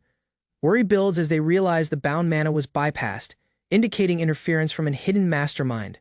Mockery replaces partnership as the twins prepared bodies for fight. Elsewhere, a fierce tempest disrupts enchanted transfer, cutting off every external help. The paired sisters tighten their grips on bound arms, caution the hooded person that lacking Dick. Dick moves ahead and develops a dark spear, promising lethal power if the foe progresses more. Assurance stays with Dick as he predicts thrown arms intent fail on his wind mana. Abruptly, the hooded person releases bound swords, activating a method that floods the chamber with piercing projectiles. Swords slam towards Dick in immense numbers, making him to brace as the deadly attack falls. The hooded person shows 6 bindings strengthened by aristocrat mana, denying Dick every opportunity to depend on his secret. Those bindings wave wildly, blending with wind mana and forming unpredictable trajectories that encircle Dick from each direction. Pride covers the fighter as he proclaims the immense energy granted by his mentor. Lacking caution, the bindings shift targets and blow towards the twins beside the columns. Alarm flashes throughout their confronts as the redirected attack army immediate guard. Single paired extends forth in alarm as the redirected strike speeds towards her ally throughout the chamber level. Earlier force, Sakuya lunges ahead and pulls the endangered girl aside. They land beside a pillar, shaken but unharmed, as the attack proceeds, tearing across rock. Regaining attention, Single paired swings a spiked blade, smashing across incoming bindings to break their momentum. The hooded person answers by invoking wind energy, unleashing a fierce gust destined to sweep all off. A huge desert tornado erupts within the chamber, hurling Dick and the companions fiercely on the grounds and columns. Within the raging wind, single paired desperately extends for her sister. Their palms hardly contacting earlier, the tempest tears them separate. Her power fails as the present overwhelms her, making her hold to loosen as Dick is blown more off. Regret covers her ideas as she understands she might not guard anyone from the strike. When the winds stop, the hooded person stands laughing over their injured bodies. The hooded person boasts regarding immense energy, savoring the sight of his opponents lying beaten throughout the chamber level. Satisfaction eases when he spots they survived the force. Dick stands gradually, seeing the enemy's appearance and steadying personally regardless his injuries. Realizing dawns on the fighter as he understands Dick gentler, the lose applying dark mana to barrier his companions. Although injured, single-paired stands protectively earlier her injured sister, rejecting to yield. The hooded person lashes forth with his bindings, catching single-paired mid-air and restricting her tightly earlier she can land. Suspended on a pillar, she tries as the foe taunts her helpless condition and firms the restraints. Agony moves throughout her arms as sharpened tips hover near. Regardless humiliation and dread, she bears quietly, rejecting to beg as the fighter laughs. Drawing determination, she announces her security meaningless as extended as her sister and comrades survive, provoking his anger. The hooded person observes quietly as single-paired stands and shields her injured sister with her personal frame. Determination firms in her gaze as she quietly commits to protecting Lotte at every price. Although knowing of her limits, she stands steady earlier the immense foe. Back her, the wounded sister urges escape, hoping to spare her from more harm. Ignoring that plea, the waiting paired is hit way and falls, departing her sister in stunned quiet. The hooded person laughs as the injured paired rests bleeding earlier him. Quiet moves throughout the damaged chamber as the twins and Dick lie still on the fractured level. Blood pools near the injured sister as the other tries to lift self-regardless trembling limbs. Over them, the hooded person nears quietly, declaring their lives meaningless. Under his energy, crouching faintly, the wounded paired stares above as he taunts her endurance. With cruel purpose, he extends towards her, confront, seeing her likeness to the sister near her. The injured paired begs quietly for assist as the hooded person progresses, bindings poised to complete them. Uncertainty crosses his confront when abrupt incident breaks his handling over the bindings, and hidden power strikes, severing his restraint and driving his blade slamming off. The wounded girl watches up in surprise as a known person moves among her and the fighter. Dick stands back the foe and seizes him by the neckband, stopping the execution. Dick firms his hold on the hooded man's neckband as a silver-haired medic hurries towards the injured twins. Crouching near the wounded sister, the medic channels mana as Dick restrains the trying foe. Dread moves throughout the attacker's confront, as Dick shows he arrived following, feeling their severed bond.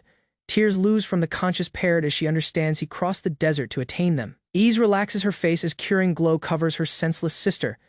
Dick shifts somewhat as the wounded parrot observes him, her face uneven but hopeful. Holding the hooded person by the neckband, Dick requests an account for his appearance inside the ruins. Beneath force, the captive panics and starts exposing names linked to the plot. Cruel satisfaction surfaces as he boasts regarding wounding the sister outside finished recovery. Laughing wildly, he assertions revenge as the solely argue for orchestrating the strike. Dick finishes the interrogation abruptly and strikes the hooded person, dropping him heavily onto the rock level. Chilly rage covers Dick's look as he silences the captive entirely. Bindings lose uselessly about the shaken fighter as Dick shifts his inside, lacking dread. Panic moves across the hooded person as he feels his mana and voice failing. Shaken by despair, he crouches in smoke and admits his limits as craving greater energy. Crouching in smoke, the hooded person admits ordinary power intent hardly be enough to kill Dick. Odd tremor overtakes him, making Dick to shift as the foe mutters desperately. Shadowy vitality rises throughout his frame as he insists his energy belongs to him solo. His flesh twists fiercely, cracking and expanding as an inhuman cry covers the chamber. When the distortion lands, a beastly shape stays, departing Dick staring carefully. Dick confronts the newly transformed fiend as it moves shadowy wings. Dick stands prepared with his sword as the horned fiend progresses throughout the fractured position, as his companions stay back him. Abruptly, the fiend rushes. Dick fires his ghost sword and strikes continually, knowing the beast's head. Several cuts land, but the hardened frame fights. The harm remains minor and useless. With brute power, the fiend grabs the sword and drives Dick backward, overpowering him. Moments afterward, the creature's injuries near rapidly, showing an extraordinary curing skill. Dick learns the horned foe is a fiend lord, possessing regeneration, wings, and vast energy outside ordinary creatures. Accounts describe similar beings as city-destroying dangers, possibly people transformed inside labyrinths. Inside catastrophic spirits, the Fiend Lord abruptly slams inside the position, scattering rubble and shaking the battleground fiercely. Rejecting to escape, Dick fires his limit and propels personally ahead with heightened power. His sword cuts throughout the huge frame, delivering a forceful blow on the immense foe. Dick understands the foe deliberately sacrificed an arm to stop a fatal blow. Earlier him stands an entity no longer human, its transformed frame radiating immense menace and determination. A wave of energy erupts as the Fiend Lord roars, vitality cracking across the arena and making Dick to brace personally. Fierce winds spiral outside, forming a huge tornado that sweeps throughout the battleground and threatens all close. Within the confusion, Dick shifts to guard his allies. Dick moves ahead across the raging winds, cloak whipping back him as he readies to finish the fight. In a critical motion, he cuts across the Fiend Lord, his blow immense the beast regardless the surrounding tempest. Applying instantaneous transfer, Dick changes positions outside the foe. The tornado no longer hinders him, space meaningless as he controls the battleground entirely. With progressed teleportation mastered, Dick completes the method and carries the Fiend Lord away for good. The Fiend Lord's frame falls inside severed pieces, shadowy fluid opening as its shape ultimately loses power. A blonde ally triggers anti-regeneration mana. Level divided, the corpse tries to restore itself, but the magic suppresses it, departing solely a fading mana rock. With the danger finished, Dick shifts towards his allies, seeing Shelley senseless in the blonde woman's arms. Worry replaces strain as he nears, asking whether curing mana was applied on her. The mana ring abruptly glows, attracting Dick's focus as Shelley gradually recovers awareness. Awakening in uncertainty, she hurries ahead and clings tightly to her sister. Shaken with ease, tears ooze as the sisters hug, seeing the fight has truly finished and the threat has passed. Guarding silently, Dick verifies all is secure, his strained face ultimately soothing. Lacking requesting focus, he shifts off from them, departing the reunion to maintain back him. Dick offers his cloak to the sisters, seeing their ripped attire following the fight. They stare in abrupt awkwardness as they realize the condition of their outfits. Realizing the condition, a ally suggests applying the cloak as the sisters stay flustered clothes. Zect apologizes to Dick, but he calms him that he fulfilled his role well. Companions show thanks for protecting them when they were failing to shift, and Dick recognizes everyone's efforts. The sisters insist they were not at fault, as Dick states that each member supports a party in distinct ways. Session their speech, he moves aside silently, glad that they grasp each other. The blonde lady bows and apologizes anew, taking duty for empowering the past human who moved berserk. She remembers history incidents and admits that no apology sense is sufficient for what happened. Regardless this, the companions agree the tribunal's ruling and encourage her to lift her face. The sisters affirm Dick's sincerity, seeing the honesty in his desperate face and the worry he displayed as curing. They conclude the real fault rests with whoever allowed Clive to flee and reach the labyrinth. Dick offers a stolen letter and association tag, indicating aristocrats could have orchestrated the incident. Evidence gestures towards trio aristocrats, creating doubt regarding their motives for driving Clive. As the implications stop, strain stands over secret schemes and unresolved injuries from the ordeal. Dick examines the shining mana ring, deciding that Clive's beastly change. Close, Lotte smiles softly, holding her cloak near, calmed as the mystery surrounding the wound starts to plane. Dick told the party to arrival to the 6th level and report, preferring to stay beside the ruins to manage the result. Injured companions relaxed as he evaluated their stamina and chose to grip the odd emblem briefly. A youthful lady moved ahead, attracting his focus, steady determination displayed in her confront as she requested to help regardless limited power.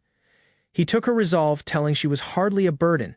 Dick softly set his palm on Lotta's face, noting her effort throughout the task and giving silent awareness. Shaken by the gesture, she bowed her confront, trying to handling upward emotions. Abruptly, anger erupted from her as she hit his torso. Regret trailed rapidly, and she apologized for confusion, his motives as companions observed from a space. Departed in quiet, Dick thought on his conduct, seeing he had treated her too far like a child. Dick stood quietly as an ally criticized his inability to grasp a maiden's heart. Upon reaching the 8th level, he carried an exhausted friend as companions trailed. Outside the corridor, a tranquil lakeside seemed where elegant elf women quietly arranged tea beside the water. Single elf greeted them warmly, giving a tent for the wounded and indicating relax by the shore. With gentle allure, she suggested meal or a tub, departing Dick stunned by the abrupt hospitality. Dick learned the aqua lurker had created abrupt rain across a ritual, describing the lake's abrupt alter in mood. Although the beast was frail, the rainfall disrupted ideas, prompting the elves to distribute arranged swimsuits from storage. Earlier receiving single, a girl impulsively leaped inside the lake, chasing the fleeing monster lacking doubt. Awkwardness crossed Dick's mind, but he alert as the elf described the monster's energy was too weak to detect. Turning towards Cody, he arranged to answer, restless by her proximity and the chaotic condition. Cody stood earlier Dick in a swimsuit, describing she no longer wished to hide her emotions. An elf commented that Cody displayed courage, pressing Dick to answer safely as watching the strain among them. Talk turned to their extended relationship, departing Dick puzzled regarding how obvious her emotions had been. Teasing remarks highlighted his lack of knowledge, rendering him flustered beneath everyone's scrutiny. Different girls shyly questioned if she yet appeared childish, and Dick calmed her softly. Dick noticed Yuma's growth likened to ages earlier, and the understanding departed him momentarily restless. Rain ceased following the aqua lurker was guided off, and he attempted to firm his ideas within the uncertainty. Aileen appeared from the lake soaked, ignorant of how hitting she seemed as he instinctively reached ahead. Shocked by his motion, she froze as water dripped in strong quiet among them. Companions rapidly stepped, scolding the condition and restoring order. Earlier his calm faltered more. Maralka's face darkened as Dick felt her upward anger, rapidly insisting the incident had been accidental. Strain remained about the lakeside base as companions asked him to talk rather of waiting helplessly. Preferring escape, he carried supplies towards the tent, choosing to attention on his settling allies. Within, Shelley and Lot rested awake, and he greeted them silently as checking their state. He gave sandwiches, encouraging them to eat and recover power as steady slowly reverted to the base. Within the tent, Dick cautiously reached towards Lottie, hesitating as he waited for her acceptance. Overcome with guilt, she apologized for harsh speech spoken prior as Shelley observed silently close. Quietly, Dick confessed he described duty, describing that anger and poor timing created misunderstandings among them. Lot heard in quiet as he calmed her that her emotions were valid and not misplaced. Ultimately, she admitted her great distrust of men, showing remaining agony she hardly sought to practice anew. Lot recalled a person called Clive, whose appearance formerly filled her with dread and hatred. Earlier knowing Dick, she believed each person carried the equal cruelty she had saw in the history. Within the tent she disclosed the argue, gradually confessing their resentment was rooted in greater pain. Agony showed in her gaze as she faltered to talk the facts aloud. At last she admitted that they had been treated as a state and finally traded. Bound jointly, the pair sisters endured captivity, surviving harsh weeks as slaves.